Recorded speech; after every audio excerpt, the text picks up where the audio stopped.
You ever seen Between Two Ferns? No. No? Well, No. this is Between Four Idiots. So welcome to the show. You don't actually drown. It's a shallow water blackout. You don't actually drown. Yeah, It just feels like it. We're still governed by all these laws and acquisitions. The Geneva Convention. The Geneva Convention. Sergeant Major, you better sound the off. You just told a command sergeant major to sound off. I know. That's pretty cool. Say hi to Eli. He's racially ambiguous, and Brandon, his hair is fucking fabulous. And Donut, a dark joke disposition. And there's a fat electrician. Welcome to Unsubscribe.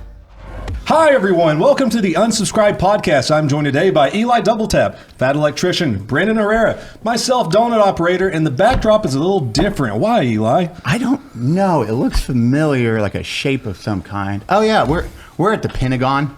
Like we're actually, we're not fucking around. We are in the Pentagon. The basement of the Pentagon. Finn, turn around, show. And you may find yourself behind the wheel of a large automobile and wonder, how did I get here? So are we. Yeah, Nick, what were you saying earlier? Like or Brandon, we were like kind of semi-comedians who were just doing shows and then suddenly. Yeah, we were like a couple episodes ago. It's like, or it feels like a couple episodes ago. We're just doing random like local stand-up comedian friends of ours, and now we're in the Pentagon. Not only are we in the Pentagon, we have... we're one of the only people to get authorization to drink in the Pentagon. There was a whole process, apparently. There was A lot of paperwork to get this case of White Claw here. But these might be the first White Claws ever drank in the Pentagon. I think that's what they told us. We might be making history. Well, with that being said, yes. Let's... Oh my god! What the fuck are we doing, guys? So it's just a normal box. I know, Yeah. that's what I said. When they say case, is it 24 or 12? Yeah, the do we have grape in there? We don't have grape. We have Black pineapple. cherry. Black cherry. Black cherry. Let's see, you're getting bougie with the flavors already. Dude, if we got two Your apiece. preference? No. Three apiece. 3 piece? Oh yeah. I think so. Oh, they're cold too. Oh yeah. The Army's awesome. You know what that means, guys? All right, first White Claw in the Pentagon. Here we go. 3, 2, 1.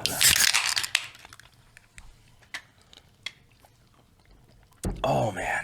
It tastes so much better knowing how much paperwork went into getting. First one to finish a White Claw in the Pentagon. Son of a bitch! Son of a bitch! It's always a competition with you, Nick. It's always. Got to be first. Competes in ways that we didn't even know. Now I'm going for second. No. It's so cold and Nick it's runs out also of 2 in booze the morning. immediately. Huh? Nick runs out of booze immediately. I mean, you got to get it started the right way. Fair enough. I'll be the second person to finish a White Claw in the Pentagon. And he didn't even cry. It's so cold. Oh, hi, welcome everyone. Welcome to the Pentagon. All the boys we got in last night. Today we're gonna be. We're having fun today. We get to interview a couple of privates and specialists. Also, fun game, real quick. Every time, take a shot at home every time you hear the word Pentagon. Starting now, you're already dead if you tried it before. Pentagon. Cody tries to kill the audience. With Brandon this morning, it's like, well, I thought we were training for a fight. Yeah, I thought we were going to the octagon. What have I been training for? I can't wait for the YouTube title to hit the algorithm. Unsub, drunk from the Pentagon. What? Oh, they're not kidding. Right. It's not clickbait. Clickbait. Oh, shit. Hey guys, welcome. Oh, who do we have first? I want to start. We're gonna hang out for a little bit. We'll Bring chit-chat. out our first guest to Who Wants to Get Demoted. Hello. I heard there was a distinguished group, a band of brothers here. What's up? How you doing? Walking past, and I was like, well, let me just How's it going? drop in real quick. How you guys doing? Doing good. All right. Doing good. You hopping in? Mind if I sit over here? No, By all good on means, you. this is your hot This seat, is for brother. you. Yeah, I feel like I'm in a bullpen here. You should be. Oh, Yeah. You ever seen Between Two Ferns? No. No? Well, this is Between Four Idiots. So welcome to the show. Thank you. Thank you. Appreciate it. Dude, No, it's a pleasure having you on. Appreciate you making time. Yeah, no, thank you guys. So you have what? How long have you been in the military? 32. 32 years. 32. That's what, 3 decades. How long have you had the nickname Smoke? Birth. Okay. All right, so can Let's I tell it hear real it. quick? Yeah, absolutely. Yeah. So Smokey Robinson, singer, right? Yep. Yeah. That's my grandfather's favorite entertainer. So at birth, he's like, "Hey, you're my Smokey." Now my mother was like, "Okay, he can be your Smokey." That name is not going on the birth certificate though. So Christopher is my government name, but from birth, my family has known me as Smokey. And obviously, playing sports, join the army. I want people to be comfortable with me, so it's like, hey man. Dad giving you badass nicknames right out of the gate. Yeah. Big fan of your work with the Bandit. Yeah. You 30? Yeah. You joined in I'm a the father somehow. 90s. Yeah. 92. God dang. I was I know born in Brandon wasn't 94. born yet. No, I No, wasn't. neither was I. 95. 95. 94. Wow. Gee. Oh, wow. I was 5. Yeah. And I love telling troops nowadays, let me tell you about the 1900s, right? And in their mind, they're like, oh my gosh, like, okay, we're getting ready to get something from this guy. So, yeah, 92. Great year to join. Yeah, that is. And then you got to see the complete change and then going from like civilian time army or peacetime military to wartime military, then back to peacetime military, which, how was that? Just wild? First assignment was Vicenza, Italy. And there were a lot of Vietnam veterans that were kind of still, going, they're on the back leg of their career. So, being able to kind of get mentored and developed by them and what they experienced and then what they went through in the Cold War era, because most of them had spent most of their career there in Europe, after coming out of Vietnam. So it was very interesting. And then, coming back stateside, and then like you said, now we start going into some other things there in Southwest Asia. So, yeah, it's been interesting over the last 30 years, what I've seen. That's crazy. We have, everyone came from different walks of life in the military at the table. I joined Brandon. Yeah. Civilian side, but But if you Google him, I was like, it's not even worth it anymore. I didn't say. I was just like, that's why I was like, You're just so blasé about it now. We started a running joke that he's a decorated war veteran, and now if you ask ChatGPT about Brandon Herrera, it thinks that he's the most decorated war hero in U.S. history. It all started Murphy. straight up. Yeah. It all started from a Veterans Day episode when Eli tried to pin his Purple Heart on me, and I'm like, get that stolen valor away from me. And so now it's been, the running joke is now it's forced valor. Yeah. How many awards do you have now? You got like two medals of honor. So at our live shows, the fans were all in on it, and like the great majority of our fan base, I think, either has been in the military or has some connection to the military, and so they just started bringing their medals, and giving it to me at live shows. So now I've got an entire stack. classic. At the house. Wish I would have known that. Do you have a set of foreign jump wings? Like, do you have a running tally of foreign jump wings? I don't think so. Wow. He has okay. some jump wings, but Yeah. I don't think he has any foreign jump wings yet. It's gotten so bad that I live in a different state, and I fly to this podcast, and people mail me medals to give to Brandon, and I forgot to bring it, but I actually have a Syrian women's driving badge for you. Which is that basically a cab for them? Big Storm Major's like, I'm just cut away from me smiling SMA. in that one. No comment on that. Yeah. They are getting so nervous. Was this a bad idea? Why are you guys getting nervous? Do you want a White Claw? No. What are you guys doing later tonight? There you go. Hey, there we go. Out in D.C. Okay. Yeah. What's your next? So when you did you think you were going to stay in as long as you did? Absolutely not. I definitely had a plan when I joined to come in because, things were not going the way I needed them to go in college. The baseball career that I thought I was going to have was not happening, so had a plan to come in for 4 years. Knew the Olympics was coming around in '96, so my plan was to get to Atlanta as my last assignment, try to get to some tryouts and get back into baseball. So no, never would I have thought that, I'd be sitting here, honestly, with you guys right here, at least in uniform. Same, honestly. Yeah, We never yeah. thought we'd be sitting here with you. Yeah, so, yeah. Dude, this is a wild experience for all of us because it was like starting out as dumb jokes and it's like, hey, let's tell some military stories or have fun, and then all these crazy sons of bitches out I'm there. glad we're all failing upward. This is great. No, I'm glad we're all I wanted to ask about your middle sign. It says he's a professional MMA fighter. Yeah. Shout out Tyler Sugar Free Stevens, based out of Birmingham, Spartan Fitness. Nice. I see that the family cool-ass nicknames has kind of been passed You down. saw that, right? Sugar Free is an awesome nickname. Yeah. Could you imagine having to fight somebody whose nickname was Sugar? That'd be hilarious. That's what. Yeah. Yo, Sucralose, get over here. Good old Stevia Johnson. Stevia Johnson coming to the ring. So your son wants to fight in the octagon. You work at the Pentagon. Any other significant shapes in the family, or what? Man, you caught me off guard with that because my youngest son plays college basketball, so I mean that's a rectangle. So Okay. Oh, but you used to play in a diamond, though. So. Very good. Like that. Yeah, might need to bring you into the Army G1. It's just dad jokes being passed down the table. General George is already trying to force me and Eli back into the Army, so don't. He don't keeps make any threatening more you with a threats. haircut. I know. This is the first thing. It's already General pretty George- short. General George, first thing when we come down, he's like, "Hey, got you guys booked for a barber appointment to get you back in the military." Wait. They force it. What can we do for Brandon to get him like an official military position? I think I might have to actually take that haircut. There's an honorary. Is there an honorary? No, we looked into it. In AR, I think that's dress uniform. It's AR something, but there's actually a way for a civilian to get a military award. I really don't want that. Yeah, I really do. But I didn't do anything to earn any of this stuff.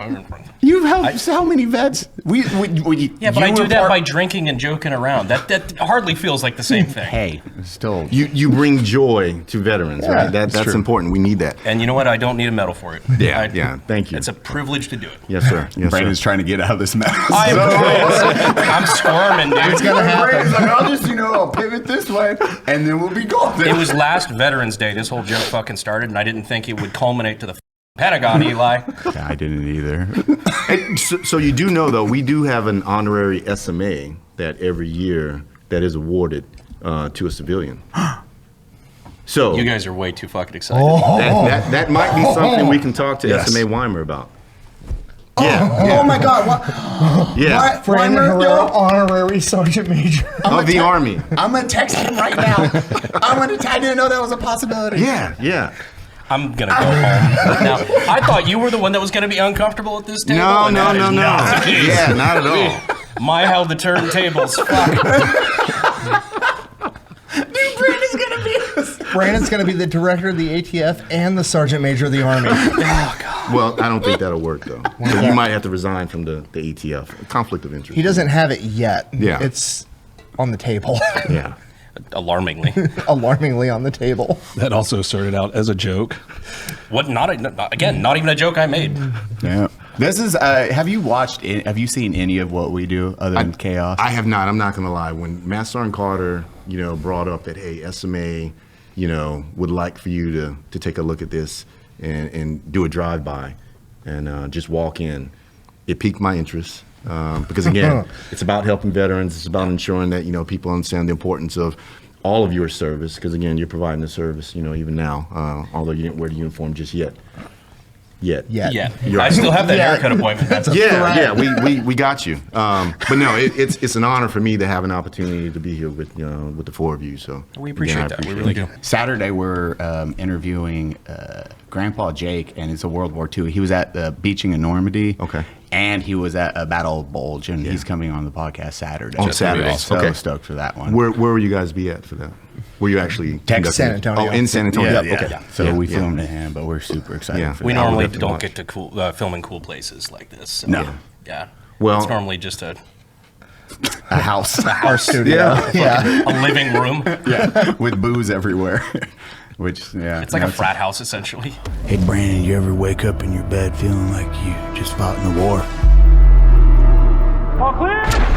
Yeah, why do you ask? You ever wake up and feel like you slept in a sauna? Yeah, I believe that's called night sweats. Means you got a trash mattress, Brandon. Why are we talking like Macho Man Randy Savage? Cause today we're talking about our premier sponsorship, GHOSTBED.com. GHOSTBED mattresses built with cooling technology, so you're not sweating through your sheets like some street bum. You stay cool, comfortable, and most importantly, you sleep through your night.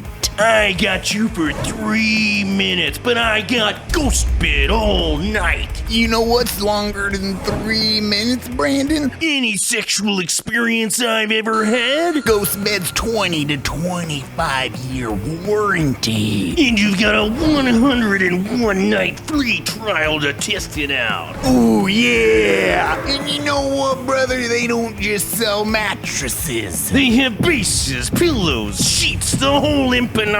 Just pick your mattress and grab a bundle. And right now, GHOSTBED's giving you 50% off everything. Just use unsubscribe at checkout and save 50%.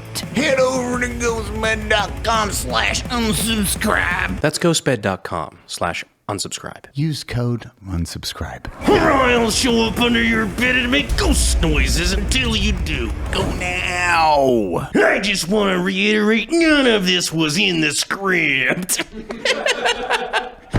I don't know why we started talking like Randy Savage. Well, Sergeant Major Stevens. Walk in on things. Yeah. Tag out. Hot swap it up. Well, first off, man, it's a little tough for me to follow this guy. Man, Smoke is a legend around here, in case you didn't know. But let me tell you, hold on to your seat, because what you're getting ready to get right now with Vern Daly is going to be very interesting. So, hey, gentlemen, again, I really appreciate you guys giving me the opportunity. Absolutely. Yeah, thank you for coming down. Yes, sir. Thank you. sir. Thank you. Yeah, I love that shirt. Thank you. Yeah. It's my tuxedo tank top, Eli. I dressed up for this occasion. Okay. How's it going, sir? Fantastic. Vern Daly. Nice to meet you, guys. Good to meet you. Good to meet you, brother. Sergeant Major. Nice to meet you, man. Hey, how you doing? John Wayne Troxel says you better have your eye probed. That sounds like Troxel. Matter of fact, he told me I was supposed to tell you if you didn't have it, you gotta get a nasal pharyngeal. You know. I can give those. Let's go. Dude, well, our unit used to do those, and if you did one, you got to go home early. I fucking hated those. Those are the worst feeling in the world. You can do wanna avoid cocaine that. so much faster, though. Oh my god. I hate that thought entirely. How long have you known Troxel for? Let's see, about 10 years or so. No when he was doubt. a SEAC, yeah. Oh, sorry, I didn't mean to be rude. Would you like a White Claw? So first off, besides the fact that freaking, I fully intend to come in here and give you guys a hard time for the White Let's Claw. go. So just to be straight, you know what I'm saying? I drink Okay, Sergeant Major. It does say he loves bourbon. Hey, yeah. 100%. But well, Miller Lite or bourbon. Like I stopped drinking frou beer and all the rest of that stuff when I got a bourbon habit. You know what I'm saying? That's what it comes down I to. stopped right? drinking, just bourbon. Just bourbon. That's it. Well, I mean, It's like Landman.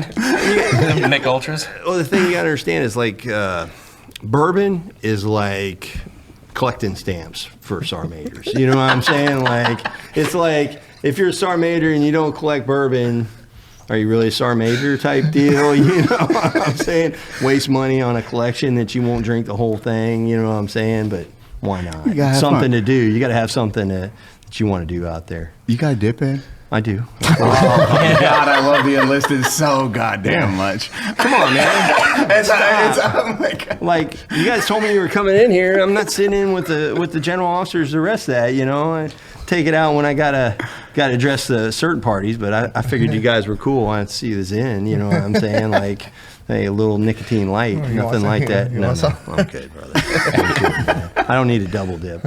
You know. How long you been in the Army for? Total? Yeah. 35. Jesus. Yeah. So start out in the Guard in 89. Spent about 5 years in the Guard before I came on active duty. I've been on active duty just over 30 years now. That bio is incredible, actually, now that I look at it. Hobbies are cycling, woodwork, fishing, and bourbon, and not necessarily in that order. That's right. 100%. Absolutely. So obviously cycling is a super weird one. So I rode motorcycles for years. You know what I'm saying? That was my big thing. And then I went to Alaska, which is a kind of a long, complicated story. Basically, like 2005, I was at Fort Benning. I was an IOBC instructor, and oh, sorry, No, you're good. I'm not a super podcast dude. You know what I'm saying? But anyway, 03, 04, I'm at Fort Benning teaching these little snot-nosed lieutenants to be infantrymen. You know what I'm saying? Hating my life because everybody's over in Iraq or wherever else, and I'm trying desperately to get out of there.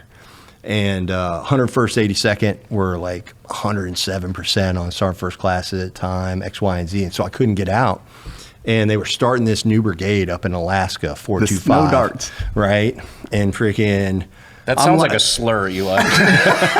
Well, A snow dart. I mean, Tell me it doesn't.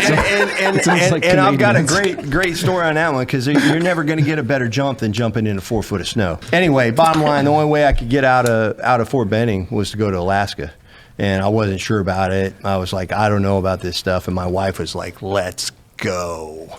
And I was like, okay, everything that my wife's, because I've been married 33 years now, freaking everything my wife has told me, let's do that, has been exactly the right freaking thing to do, man. I cannot tell you. So went to Alaska in 2005 and spent 6 years up there. how And cold is, like, for anyone that you were jumping in? Negative 30 was the coldest that I've jumped in. You know what I'm saying? But we've, folks have jumped up there, as low as negative 45 up on the slope and some of the other areas. But And for then me, you're up, was it every 1,000 feet is like at 10 degrees or 7 degrees difference? You know the deal. I mean, it's wind velocity, the rest of that, but you're so hyped. You don't really feel it till you get to the ground, and then you're like, oh, I can't move my hands. You know what I'm saying? But you figure it out. It's cool. But the truth is, so remember, in Alaska, 2 separate places, right? You've got Anchorage, okay, where the Airborne Brigade is at, 211 currently, right? And then up north is 111, Arctic Wolves, right, which is a light BCT, right? That's our true Arctic guys. So it gets negative 45. It was negative 52 was probably the coldest that I experienced up there. Those guys just got done, matter of fact, with a couple of weeks of hardcore out in the field and our mark of, hey, we got the right conditions was they had to stop training. So when it gets to negative 35, the reality of what you're doing is you're going to go to ground and try to survive. So is that negative 35? Is that the straight temperature? Or is that temperature and wind chill? No, that's straight temperature. Straight temperature. No, man. So Yeah. wind chill, it's like Jesus. negative 60. Yeah. My fear At was least. getting stationed in Alaska when I was like, it was like, oh, they were going to send you wherever the Army was going to send you. I was like, oh, please not Alaska. Like, my Mexican ass would have died. up there, No dog. shit, right? Did you already like the cold before that? No. Oh, so that was No. That's what I was trying. So I grew up in the South. So actually, I've been a member of or dependent on the Army since the day I was born. My dad's a retired W3 helicopter pilot, Vietnam vet. I graduated high school at Fort Campbell High School. Went to Auburn University where I failed out miserably pretty quickly. But I've always been in the South, rode motorcycles, drank beer, fish, that kind of stuff. And so the idea of going to Alaska was whatever. But I did not want to go to Fort Hood or to Fort Riley at the time. A lot of ego involved there. You know what I'm saying? The reality of being an airborne infantryman is kind of, you get real stuck on you want to do your thing. And the only place I could go jump out of airplanes at the time was to go to Alaska. But we got up there. I'm an Alaska resident now. I freaking love that place, man. I mean, literally love Alaska. 11th Airborne Division is like the most underrated airborne division by far. Yep. World War II, you guys were the only division to go into the Pacific. Yep. You had Now you're just sucking. arguable. No, I'm serious. Like the 11th Airborne Division in World War II had like the most textbook perfect airborne operation ever when they raided Los Banos prison camp. So it 100%. was awesome. Oh, the bottom line, they were basically MacArthur's secret weapon. Yeah. In the end, they did not want to publicize a whole lot about what the division was doing. Some of the crazy airborne stuff they did there, whether it was inserting replacements through freaking L4 Stinsons, like dudes were jumping in. They're like, hey, you show up as a replacement, as a new lieutenant or something like that to wherever, and they're like, hey, you got to get out to the guys. So get in this airplane. You're going to jump out and join them. You know what I'm saying? And then whether it was a combination amphibious, that's the big thing about the Pacific period, right? Like in the end, I love Marines to death, right? Because they are some pretty badass dudes. But what everybody doesn't know is they've also got the best PO in the services, right? They will pump themselves up, right? That's the way it is. It's always been that way in the Pacific too, right? The reality is the majority of the amphibious landings were done by the United States Army, okay? The biggest ones, right? Like most of that fighting. I mean, I'm not trying to take away from them, but the reality is everybody forgets whenever you talk about the Pacific, you're really talking about the Army, okay? And then particularly for the Airborne Force, talking about 11th Airborne. 11th Airborne was designated as, weren't they the designated guard for the president when he came over on USS Missouri? Yep. And they signed the 100% surrender? Yep. And they chose the 11th Airborne to be the security on hand? They did. Yeah, we were actually, 11th Airborne was actually in Japan before, or one of the first elements to get in Japan. I know Nick would know all this. Yeah, I know. Of course You're tickling his tism right now. Yeah, he's so happy. Well, The audience is happy too. And it's a big deal. Like, so it was a big deal to get RESA designated too, right? So again, I told you in 05, I went up to Alaska and joined this new brigade. It was called 425, okay? And from 05 until 22, that brigade was the 4th Brigade of the 25th, but we had zero connection to the 25th Infantry Division. Like it was just a designation. And then the one up north was 125, okay? And they had strikers. Like why you would have strikers in Alaska? Like they won't go anywhere in snow. They forget, yeah. I mean, I like actually 120,000. It was like 60 to 120,000 pounds. Like they are. Yeah, they have 8 wheels, but in mud. I mean, all that stuff was congressional stuff that from when then. Anyway, you know what I'm saying? I gotta be careful with what I say. But that soapbox you were about to pull it out. But the bottom line is, we had some issues up in Alaska, right? And luckily, senior leadership recognized that, hey, the majority, a lot of what we have problems with in the Army have less to do with money and programs and more to do with identity and purpose and grit and resilience and remembering that soldiers are here to be soldiers, right? Like we're here to train. Like most of the problems, you know this, right? Like you probably didn't mind doing company live fires or FTXs or whatever else. What you hated was being in the freaking cough, freaking running a freaking broom or not doing anything. Yeah. Right. Oh yeah. Real quick. And then identity matters, right? Like, I mean, we're very tribal in the Army. That's the reality. You got the 82nd Plane Gang, right? You got your freaking tankers are, Hood and Bliss, and so that 11th Airborne designation makes a difference. You know what I'm saying? You put that patch on and you got a connection to a history that's unique, a history and a legacy you got to live up to. I like that though. The identity matters. The Biden admin, I think, was actually really good about that as far as gender identity mattered. Why you gotta go there, man? like why you gotta go there? Like, hey, look, soft pitches, man. Soft pitches. No. I mean, like, I'm not here to. The reality of it comes down to we want to be a standards-based Army. We should be a standards-based Army. We are. That's the way our leaders see it. It's a standards-based Army. If you can perform, then I want you around. Okay. If you can, but the big one that nobody really talks about is availability. Right? I'll tell you that one, right? Like, you ever watch NBA or football, right? Like, one of the values of a player is how much are they available? How much do they get hurt? How much are they there to play? Like, you can pay this guy, can be the most talented person in wherever, but if they're getting hurt all the time, how much value are they, right? True. Well, it's the same thing in the Army, right? Like, hey, we need guys to be there. We need guys that are consistent. We need soldiers are. Oh, crap. You got Chris Molinax, man. That dude's a freaking rock star. So, the reality is, I'm just a sergeant major. I've been very lucky to serve an Army this long, and to get to do what I get to do, once, I told you there's an identity, right? And so I've been an infantryman, I've been a Blue Corps wearing guy since 1990. That's very much a part of your identity, right? Oh, yeah. And to get to lead people, right? Like, I don't think people understand the value in their life, right, of what it means to be in these positions and have the opportunities, right, to both serve with, but then lead, right? And to gain people's respect, like to work that hard and to gain that respect, right, doesn't have a value on it, you know, and I just hope that we get away from some identity politics, okay, right? Because my identity is Army. It's this color, right?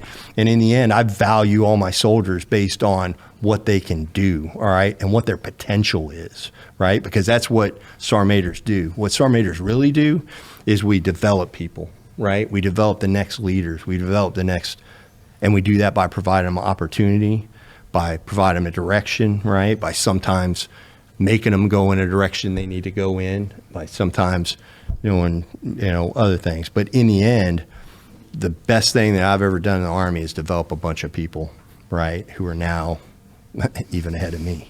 You know what I'm saying? So anyway, there's a bunch of talk, man. I love it. You know what I'm saying? Leadership is something I will always say. I learned from the military, and then taking that and apply it the rest of my life.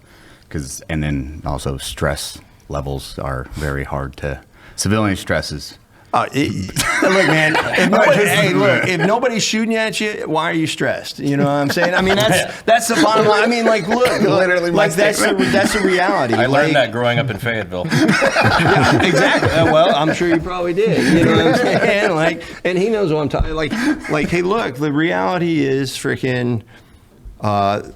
Once you've been in the kind of that stressful situation, you're like, well, I'm probably not going to die from this, so life can't be too bad. Yeah. The only hang up is you're still kind of searching for that feeling every now and then. Yeah. You know that as well as I do. I mean, like, there's a reason why I love to jump out of airplanes, right? Like, in the end, you know, when you're standing at the door, right, you're like, hey, I'm going to put it in God's hands today. Like, there is something about that, right? You know, and it was pretty neat to be able to still do that too when you're old as crap. You know what I'm saying? I mean, that's the reality. I'm 55 years old, man. Like, freaking. You still jumping? It's still, well, was until November this past year when I left that job, and now I came to this job because now I've got a new job. So I'm the MDW, the Military District of Washington, the Joint Task Force NCR. So we have the old guard and really. A bunch of the installations here and a number of other organizations. And so we provide everything from the special security for special events, whether it was presidential inauguration. So all the troops that you saw in the presidential inauguration, the bands, the rest of that stuff, that's all part of us, you know, and it's a different part of the Army than I've ever seen. Because like I told you, you know, my identity is infantry. Like, I've tried to be in the dirt kind of guy my entire life, and coming here has been, you know, kind of eye-opening, because the reality is we say stuff like soldier for life, right? Well, what soldier for life means is that these incredible TOG soldiers are conducting 6 funerals a day in Arlington, burying our fallen. Yeah, fallen. Well, there are brothers, there are sisters. Yeah, that, you know, 100%. in the end, it comes back to that legacy again, right? Like, to your point, like, there's when we did the transition to 11th up north, you know, we invited who we could find. Well, there was like 2 dudes that could actually come who had been 11th Airborne during World War II. They're all passed, right? But they're still our brothers and sisters because we're connected through history to every one of them. And so, but anyway, the bottom line is when you hear soldier for life, they're really the physical manifestation of that, right? By really showing that. And they do a job that because I've always sought not to do it, I respect even more. You know what I'm saying? What it takes to be a guard at the Tomb of the Unknown Soldier, like, I couldn't do it. You know what I'm saying? Like, hey, like we pay a lot of respect, as we should, to all our special operators and to getting through Ranger School and being a jump master and doing those things. But the things that these guys have to do on a daily basis, the discipline and everything that they have to show is remarkable. And so getting to be a part of that and see those things is pretty cool. It's true discipline right there. Well, Vern Daly, thank you. Yeah, I'm sorry. No, you're good. Smoke warned you. I'll talk your ears off, man. You know what I'm saying? This is the guy you want. This is the guy you want to talk to. I got one request before you get away from Sure. the mic. You ever watch like UFC, the announcer? Yeah, Joe Rogan. Yeah. You mean Bruce Buffer? Yeah. Yeah. I want you to call in the next Sergeant Major like you're Bruce Buffer announcing it. Make sure to embarrass him the entire time. I like this. Let's see it. Let's see. All right, man. I'm trying to think. I'm trying to get it. And from the Sergeant Major, you better sound the fuck off. hold on. I'm trying to think of it. And coming to the ring from the G357, the previous 1st Infantry Division Command Sergeant Major, Ranger, badass overall, and truly the man, Christopher Molinax. That was actually that was pretty good. That was really good. Appreciate your time, buddy. Thanks, guys. Thank you so much. Really appreciate so much. Man. Hey, Brandon. Yes, Eli? When you think of businesses that are just crushing it, bunker, unsub, what's the first thing to enter your mind? That's easy, Eli. A good child labor law attorney. Huh? Eli, I said Shopify. What did you hear? Actually, it was the overlooked secret behind the business. Like I said, Shopify. Oh. Which brings us to today's ad. Shopify. I mean, we use Shopify on a daily basis. That's right. We use Shopify for Bunker Brandon and Unsub. Those magical shoes we have where they're linked through Shopify to the mythical store Bunker Branding. And because of Shopify, they communicate. It's like your mom and your dad on their anniversary night. Not yours. Nobody does selling better than Shopify. They are home of the #1 checkout on the planet. With Shop Pay, which boosts your conversion up to 50%. 50%. Just like the age of all of our factory workers are 50% the age they need to be legally employed in the United States. Upgrade your business and get the same checkout we get over at Unsubscribe or Bunker. Sign up for your $1 per month trial period over at shopify.com/unsubpod. Head over to shopify.com/unsubpod to upgrade your selling today. Shopify.com/unsubpod. All lowercase. Oh, there. Clean off with these little oil wipes. How you doing, Sergeant Major? I'm doing great. Thanks for having me. This would be terrifying as like rewind when I was a private or anything. This would have been absolutely terrifying just interviewing Sergeant Major. You just told a Command Sergeant Major to sound off. I know. Yeah, that's I was like, how long you been waiting for that? This has been building up inside you for years now. Ooh, do push-ups. Oh, I'm so sorry. How long you been in? So I'll hit 27 years, June 24th. Yeah. And then you did. It's gone by fast. You have your first combat? Yeah. So I started off in 1st Ranger Battalion. I've been to all of them. So they sort of kept kicking me down. Hey, we'll send them to the next battalion. I guess I wasn't good enough at the battalion I was at. But no, the truth is I had an opportunity to serve all the Ranger battalions. But I started at 1st Ranger Battalion. That's where I met my wife. Been married 18 years, got 2 daughters, 14. Congratulations. And 10, thank you. Her dad was retired fire chief, Navy veteran back in the day. Was a fan of fire chief when he retired there. So probably move back there one day, be close to my wife's family's. I'm pretty close to them as well. So 1st Ranger Battalion is sort of where it all started. It's where I became a man. Became a father, became a husband. So all the things that happened, good and bad in my life, kind of started at that organization. But I had an opportunity to be a RIP instructor, 2nd Ranger Battalion as a platoon sergeant, 3rd Ranger Battalion as a 1st sergeant. When were you in 2nd Bat? I was in 2nd Bat from 2007 to 2010. Oh, okay. And we stood up. I was there when we stood up DECO. Yeah. Yeah, you guys. I remember when you got the super nice barracks. Like they were getting the extremely nice barracks. Yeah, it's a nice facility. So when you were in, you did RIP when it was called RIP. That's right. Now it's called RASP. Yes, RASP. RASP 1. And then do you know, like Brandon, have you ever read or seen how like Ranger School or RIP at that time? That was 3 weeks, right? It was about 3 or 4 weeks, yeah. Yeah, 3 or 4. Yeah, you had you had pre-RIP and then RIP. My buddy got fucked because he did pre-RIP, which not a fun time, and then he got to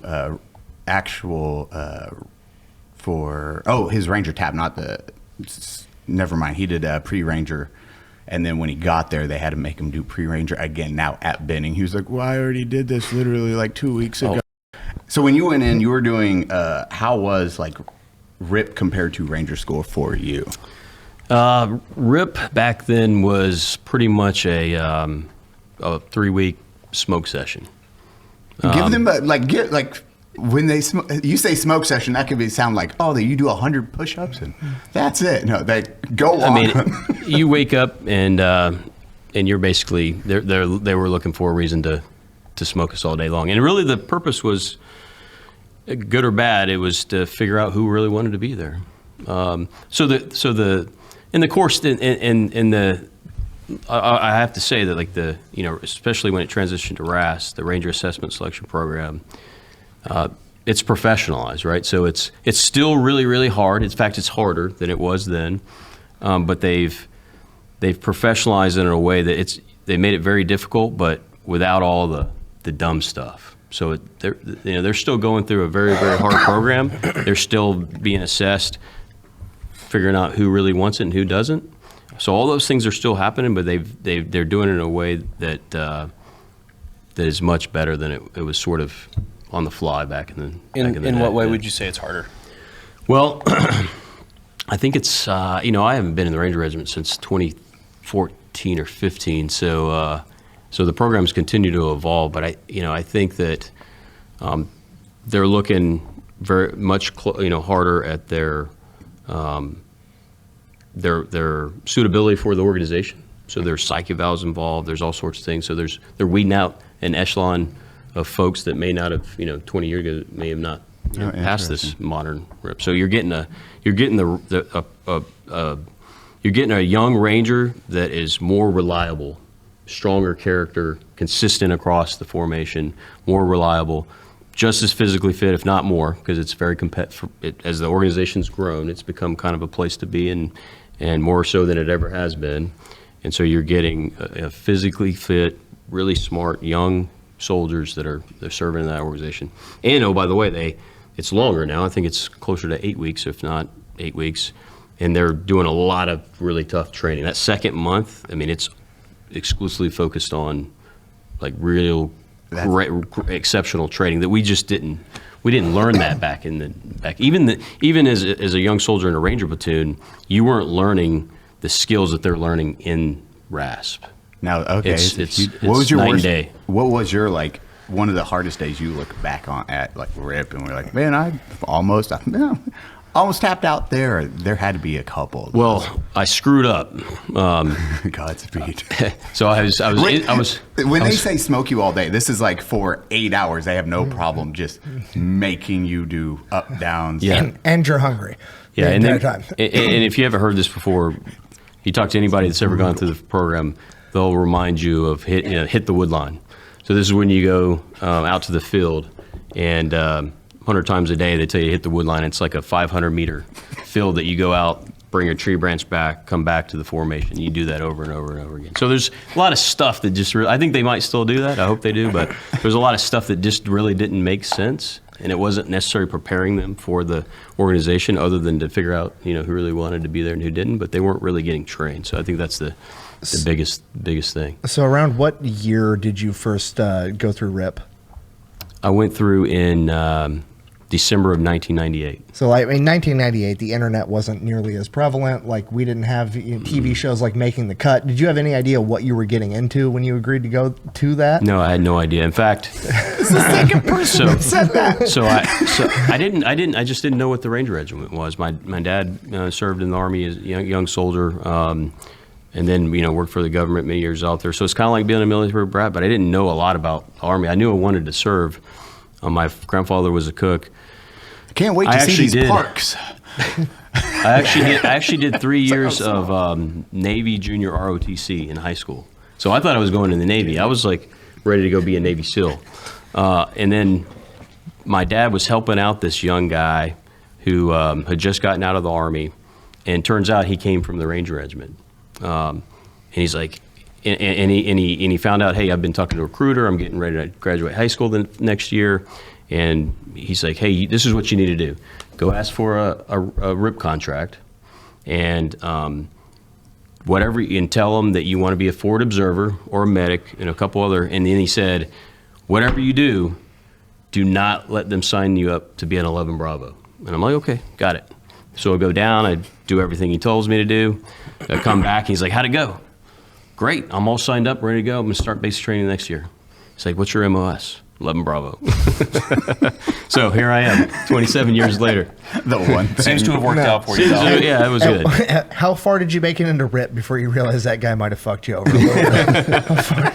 Well, it turns out it doesn't matter what your job is because it's all going to be really tough. To be honest, I don't think I don't know how many forward observers you know from the soft community or the Ranger Regiment, but those guys, I wasn't smart enough to do what those guys do. They're wicked smart guys, and I think I was better suited to be an infantryman. So it worked out. 11 bang bang, just having fun. You do the math. Give me the machine gun. Yeah, that's right. Exactly. What was like one of the worst training things where you're like this, where it just sucked, like your worst day? This is this is different than what you're expecting. But when I say I screwed up, we were sitting in parachute harness. I was introduced to Copenhagen. My battle buddy from basic training was a dipper. By the way, we were allowed to dip back then. We were allowed to dip, but you're not allowed to do it in the harness, right? And I don't know that I knew that. Anyways, that wasn't the problem. The problem was he was spitting in his canteen, and so we were sharing his canteen as a spitter, and the instructor saw us doing that, and he was furious. And now I think about it, yeah, that's pretty freaking disgusting, right? Because we gotta, those are canteens we get issued, we gotta give them back. So someone just did this. Terrible decision, right? But we were held accountable. So instead of getting that weekend off, we collected up all the entire class's canteens. So it's two one quarts and one of the 2 quarts. So I think it's like 3 canteens per guy, 100 folks in the class or whatever it is. Have like these giant black trash bags of canteens, and we washed we spent the entire weekend washing those canteens. So I thought you were about to say they made you drink it. Well, I was worried that we were going to get dropped. I was worried that I was going to get kicked out of the course because they could have easily said you're gone. And then but they gave us a second chance, and that's why I think that's the closest I came to like being out of the course, and I was thinking. I mean, it resonates to this day with me that you got to stay in because it is something where they. Yeah, what a terrible story to have to come back, sit here to you today. And I didn't serve in the Ranger Regiment. I got kicked out because I was spitting in a canteen. You ever been so badass that the Army tried to break you for 3 weeks straight while strategically starving you, and the worst experience from it was having to do the dishes? That's right. That's so true. He's like, man, I just worst day of my life. There I was, just cleaning. He has such a way with words. What was your worst experience? They made me do the dishes one time. Yeah, it was rough. And you made it. How do you stay in? How high did you get in the Ranger regiment? Were you sergeant major or first sergeant? So I left as a first sergeant. Damn, that is a testament to you. Yeah, that is. Yeah, I'm super proud of the time that I served there. And and staying as a CSM would have been awesome. I went to the academy, went to the 173rd to be a battalion CSM right out of the academy. Competed to come back as a CSM, but the thing is like the competition is so steep, and we're better guys for those positions. And so I went on to serve in the Army, and I tell you, I'm grateful for that because I left there, and what I realized leaving the Ranger Regiment, if you're going to continue to serve for a while after leaving there, I had a lot to learn about the Army. And so leaving there when I did was key to I wouldn't be where I am today if I hadn't left when I did. And the Army needs us to go out and share what we've learned in that organization and share with the with the rest of the institution. It's important that we do that. That's awesome. Did you Jericho actually? Did you ever know a Jericho? I don't know what bat Jericho's in. Was he a second bat boy? Don't remember. A lot, but he made I want to say sergeant major or first sergeant at least too. And you're talking about Jarek Denman. Yeah. He was we were Ranger buddies. I first met him, got to know him well at 2nd Ranger Battalion. Phenomenal guy, warrior, all in on being a warrior. And then he finished up and retired out of 1st Ranger Battalion as a first sergeant. Yep, that's what I got a funny story about Jericho actually. We did that explosive training course. Jericho was there with us. Oh, yeah. And so we're doing like breaching shit. We're doing like C4 charges, like C2, all that shit. And it's my first time playing. I've blown up a lot of shit, but I was never played with like serious putty before. So that was very cool. And we're doing this like breaching charge. It's maybe like, I don't know, 4 or 5 pounds of C4. And he has like, basically he's like, we only have this much line. Yeah, this should be fine. Just be around this corner and like, it should be good. Should be safe from the overpressure at that distance. Set it off with the shock tube. Felt like I got smacked over the head with a wiffle ball bat. Just like, whoa, fuck.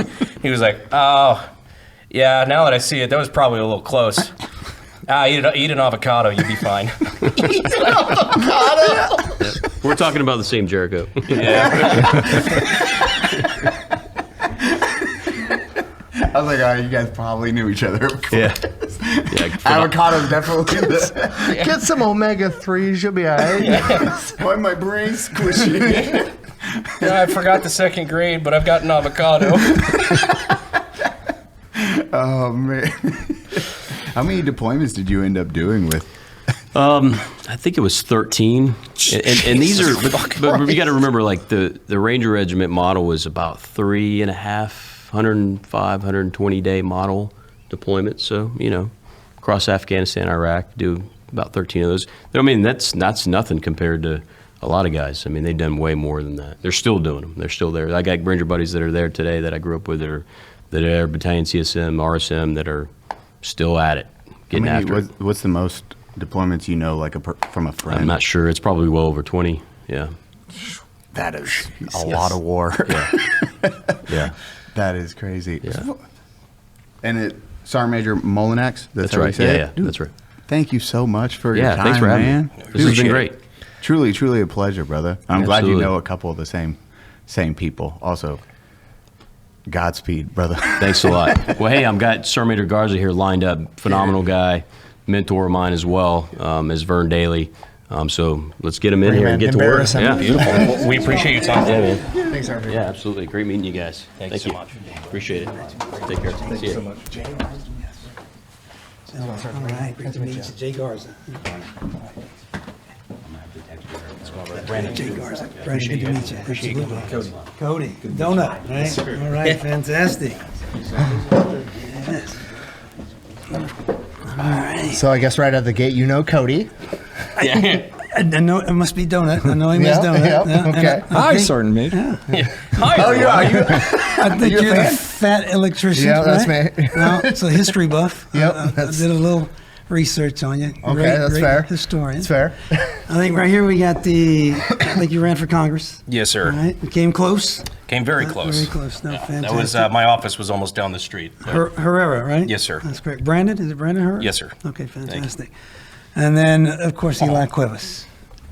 Super. I'm glad that we now outnumber the whites. I know, there's three brown people over here with only 2 whites this time. How you doing, man? Hey, doing fantastic, doing great. It's a great opportunity to come in here and meet with y'all. Cody, I mean, when the SMA asks you to do something, you never say no. Oh, you got voluntold. But you do your research. Yeah, you're like, I need to see. I'm going in on this. Cody. What? Cody, we're minorities. We are the minorities. That's how it feels. Oh, God. Like, no. It's so much funnier watching the people behind the camera laugh while you guys have to lock in and pretend it's not funny. How was it like, these guys are coming on and they're bringing White Claws? What was your reaction to that? It's like, Well, one, He just called me a bitch without saying it. That's fine. we got a little notification, and then SMA really wanted to do this. And so he said, hey, the best thing to do is to get a couple of sergeant majors in here and, work it from there. And that's that is as military as it gets, where it's like, hey, you're going to have to do this. It's like, Why? huh? Yeah, there you go. Have fun. Here's what I did watch. I realized there's a lot of individuals that actually watch your podcast, and which is incredible. One or two. And it reaches an enormous amount of people, and I didn't know that. And so this was the first time that I did get online and watch. And some of it's comical, some of it's great information. Absolutely love what y'all stand for. So yeah. He's like, not a big fan of the slurs, not gonna lie. But, It's like, those got to go. All the ones we call Eli. Hey, you got to go on this podcast in uniform. Did I do something wrong? What if this is just hazing? I didn't think about that. SMA's just fucking with you. Did any of you guys want to be here? What? They got rid of waterboarding. Bring in the unsubscribed podcast. Yeah. It's weird coming from I'm sure a lot of the viewers, if they're veterans or even active, like the level of all of you, and then just a bunch of degenerates. Yeah. Retards. Yeah. So many words for Well, I us. don't know. Several of y'all have served, so it's a big Exactly. deal. It still stays. Like Brandon. That makes it more solidified. Makes it It's worse. like, yeah. Yeah. I mean, a majority did. They had different walks, and then, That's just it's crazy to be here, like, and to see, like you were just saying, like a lot of people that listen to the podcast and everything. How many people have we come up to us while we were on our way here in the Pentagon that were like, we were at your Norfolk show? Yeah.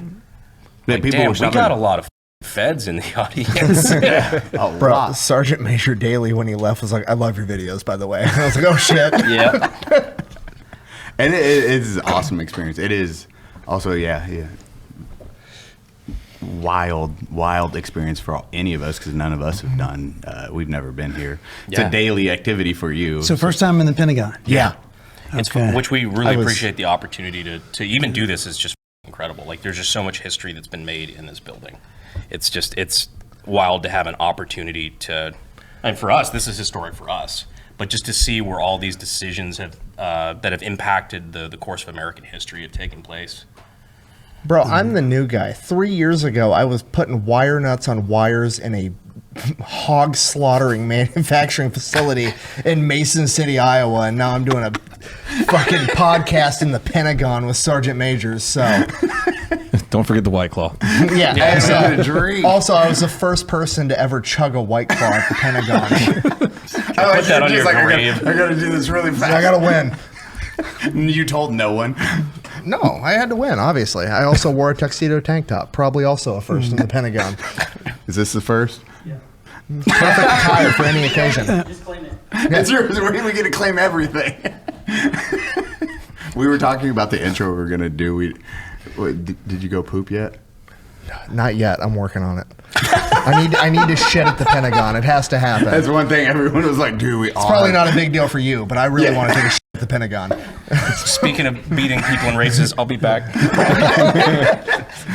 I wish I could take. I'll take that from you. No, you won't. I literally, just to prove a point, shit my pants. Just here, and then we're like, "No, we're so sorry." I don't know why he's not behaving. Oh no. So this is actually my second stint in the building. So the first time I came was in 2018. And if you've seen the movie Gladiator, when they get to the Coliseum, and it's like, and so I thought, wow, I'm going into the Pentagon. I'm going to get to learn how the Army runs.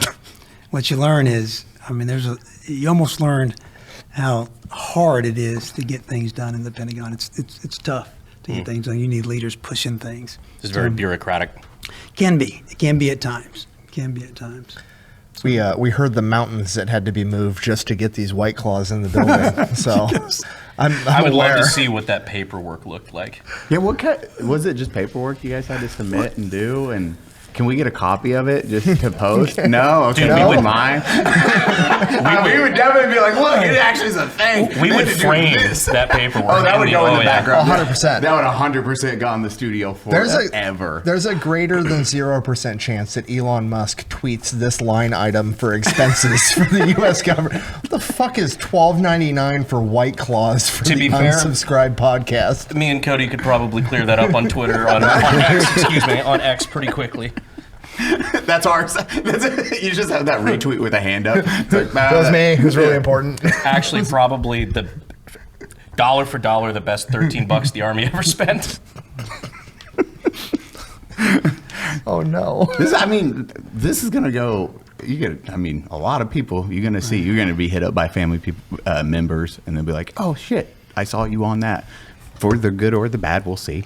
It's the bad. Well, the thing is, this thing can go wide right, wide left, but what an opportunity to get to the young kids, and get them into the Army. So it's the new. If you're actually figuring stuff out and doing it right, it is like, how do you talk to the new generation? It's not through a bunch of old people being like, "This is what the kids want to hear." Absolutely right. I don't even know what the kids want to hear.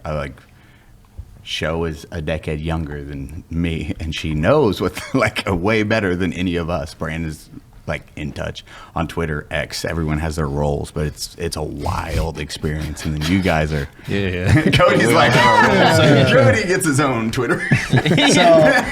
Sergeant Major, if you look up the most influential people on Twitter, it's the top 20, and it's A-list celebrity, politician, billionaire, Swift, A-list celebrity. Elon Musk, Don't say donut. He's right in between Taylor Swift and Kanye West. Wow. First person to spill a White Claw at the Pentagon. Eli. I did it. Eli Cuevas. First person to party foul the Pentagon. And I got a drink. Dear God. I was like, man, I bumped it over. It's a first. We're just going to have the best of times. So when you got in, what year did you? 1996. Dang, everyone joined before you guys were I was 2. No big deal. 1996. Wow. Brandon was born. I was maybe one. Yeah. He still looks younger than me. I age like milk. I was 9 at the time. Yeah. I just like everyone. I don't know if I look younger than you do. What is the fastest for a lot of the sergeant majors? What is the fastest track you can take for that? What's where you're like, dude, that guy made sergeant major in 12 years, 14 years? Any of those? You know what? I think SMA Daly was the fastest promoted to SMA. I think he was 26, a little over 26 years, maybe 27. No shit. It was fast. I don't think we've had a sergeant major make it that fast in the Army. Now you have some 12, 13, 14 years. They don't make sergeant major in the Army. No, that's a coveted position that we have found out. A lot of the guys are like, how long is SMA right now? Weimer been? He's almost 30, so I think he's either 30, a little bit over 30. Yeah, that's a good meeting him. We were blessed meeting that dude, and then he just clicked with us instantly. He dropped his dip can in that big meeting. Yeah, he dropped his dip can. I was like, oh shit, here. He's like, you know what that means? I was like, here we go. So there you go. Godspeed, sir. But yeah, he's a homie. It's awesome, experiencing any of this. Was this one of your the first time going to the Pentagon or getting stationed here? Was that something in your wheelhouse? Or oh, I want to do that? No. Or is that just no voluntold? And most soldiers that want to spend time in the formations won't want to come to the building. But you need the experience. You need to come in and kind of figure some things out. You build those relationships so that when you go back out to the force, then you can, network, and get things done. It's so easy to get things done when you know a Rob Haney who's coming behind me, or a Chris Mullinax. They pull a lever or two, and the bureaucratic process won't exist at that point. So, no, the Pentagon was not a dream job of mine at all. But now it's making it a lot easier. What were you gonna say? I was just saying it's kind of funny because you liken it to the Coliseum and Gladiator. The first time, because everybody's just got a reverence for the building, obviously. That's right. But was it one of those things where in the beginning you're like, oh fuck the Pentagon, and now you're like, oh fuck the Pentagon? No. I think it was, wow, the Pentagon. And then the next question was, what are you going to do in the Pentagon? And then you realize how the Pentagon operates. And then maybe the second time was, oh, I'm going back to the Pentagon. You kind of know. You can kind of come and influence things you need to influence for your boss. So okay, so more you know how to play the game now. It's okay, it's not so bad. That's right. That's okay. right. All right. And you know that it's all about the people and getting to know the people, networking with the people to get the decisions made. At the end of the day, we're just trying to get things to the soldiers. I was curious what comes with being the Army Futures Command Liaison. Yeah. So What- Army Futures the headquarters is actually in Austin, Texas. Okay. And so I'm in the building when Command Sergeant Major Hester can't make a meeting. Okay. And the SMA needs a futures representative. I'm that guy. Gotcha. For instance, JMRC, we just went out to Germany and watched 310 in the box using a lot of the latest technology. Cool. And so I go out, talk to soldiers, meet with soldiers, see if that equipment is actually working for them, or if we can get feedback from the soldiers and make improvements on the equipment. I bring it back to Hester and the SMA, Command Sergeant Major Hester and the SMA, so that they can get in front and back brief the chief. At the end of the day, it's about getting equipment, the right equipment to soldiers, so that we can fight and win. So you get to see a bunch of cool new technology. Oh, yeah. That's awesome. Absolutely. Love it. Like, if you heard of the IVAS? No. So the Integrated Virtual Augmentation System, HoloLens, you can actually map a room anywhere in the world, and then you can execute 25 times entering and clearing that room. No shit. So now you had to build out that's right. because I know like you just build out the mock units right. and then the layout, and now it's just doing with VR and augmentation. Absolutely. That's I was dope. expecting that football flag to come at any moment. I know. It's like flag on the play. They're leading the hard drive. It's like no. Yeah, we joked earlier. If there's anything you don't want out here, just throw a little yellow football flag. And We will just let you know it was not taxpayer dollars that went behind the White Claws. no, okay. So these were not taxpayer. These are Doge exempt. Doge exempt White money Claws. went towards the White Claws, apparently. We got it. Zero taxpayer Who dollars. paid for them then? You guys want one? We're gonna get them. They're gonna slip. I bought them, but Colonel Butler thing. Okay. Well, thank you. In advance. We owe him an after work beer. Yep.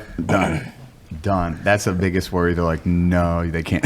We're just like, we'll offer one to every sergeant major that steps up. Has anyone drank anyone? No. No, You want we me haven't first? got anybody. Would you You want? want a trendsetter? No.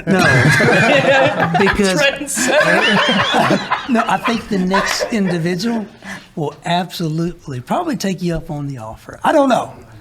He's a really? Yeah. But Rob Haney. You want to announce him in? Yeah, Rob Haney, who's the Assault Sergeant Major. He works for the Assistant Secretary of the Army for Acquisition, Logistics, and Technology. He's responsible for procuring everything that Army Futures puts in the hand, or basically writes the requirements. He puts it in the hands of soldiers. So, come on in, Rob. And he loves alcohol, apparently. Gentlemen. Appreciate you coming on. Thank you so much. Donut. All right. Thanks, sir. Future. Best teacher. Good. Nick? Yep. Brandon? Yes, sir. Brandon? Yeah, pleasure to meet you.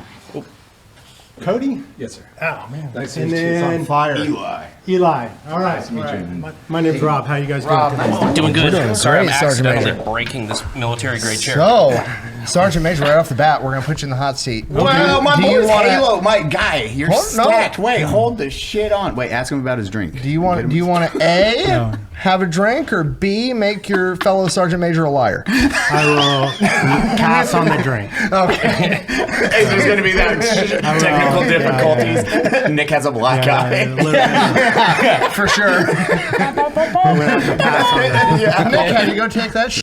Army of one. You with a black eye. He is Army strong. No. How you doing, brother? Pretty good. You are the first one that you had some fun classes. I did. I spent about 30 years in the Army, and a good number of it was in 75th Ranger Regiment, and had some unique experiences out there. Yeah, I would say so. Yeah. So you don't know Brandon, do you? No, I'm lost. Halo, Halo, scuba, yeah. combat diver, right? Yep. Yeah. CDQC down in Key West, and then Halo down in, I went to school down in Marana. Usually it's one or the Arizona. other. You got both schools? So I was the Special Troops Battalion Sergeant Major there at Fort Benning, Georgia. We had a reconnaissance company. So that was, our element. It was kind of in charge of Green Face Recce. So I went to school with them to be able to participate with them in training. And then I went to CDQC or dive school when I was a young sergeant. I was up grading lanes on EIB, if any of you guys have seen that. So I was grading the NBC station. They walked up there. They're like, hey, who wants to go to pre-scuba? I'm like, I would much rather do that than sit up here and grade lanes all day. So that was the worst 3 weeks and 3 days of my life, was going to dive school. So I've heard fantastic stories about dive school. So that, like, explain why it was absolutely... so first group, so you don't actually drown. It's a shallow water blackout. But first group there, I got... You don't actually drown. Yeah, you don't actually drown. It just feels like it. I mean, You basically just get waterboarded till you no, black out. No, that's not true. It's the buildup of carbon monoxide or carbon dioxide in your blood kind of clicks your brain out. But during pre-scuba, you do a lot of underwater work, and there's very, very controlled, very observed, but sometimes you just that the little tunnel gets tighter and tighter, and then somebody picks you up out of the water. So think to yourself, maybe the NBC lane wasn't that bad. Yeah, and then you wake up somewhere else. I will tell you that. That's the commercial. It's like self-reflection. Yeah. So it was a very hard school, very physically fit, physically enduring school. It has a purpose in the Army. The special operations forces that use combat diver as a job, which I did not use it solely as a job. They have a very hard mission in the Army, and I very much respect what they do. Dude, 3 weeks would be like, what was the worst experience in that? For me, it was open water swims, because you do up to 3,000 meters of open water, spinning on top of the water. I started out and I was... Can you get a little closer to the mic? Yeah, I felt like I was pretty fast, but I was always in swim team last. So everybody that dropped to the course, you ended up getting paired with somebody new every day. So I always had a new partner every day, every single day. It seemed like I always had a new partner, and I couldn't get used to, to build that bond. But You dog. that was probably the worst part of it. Dude, that is... And you're just swimming in open water, just waves? Yeah, finning in open water. So it was pretty neat. And then you did Halo before tunnels, right?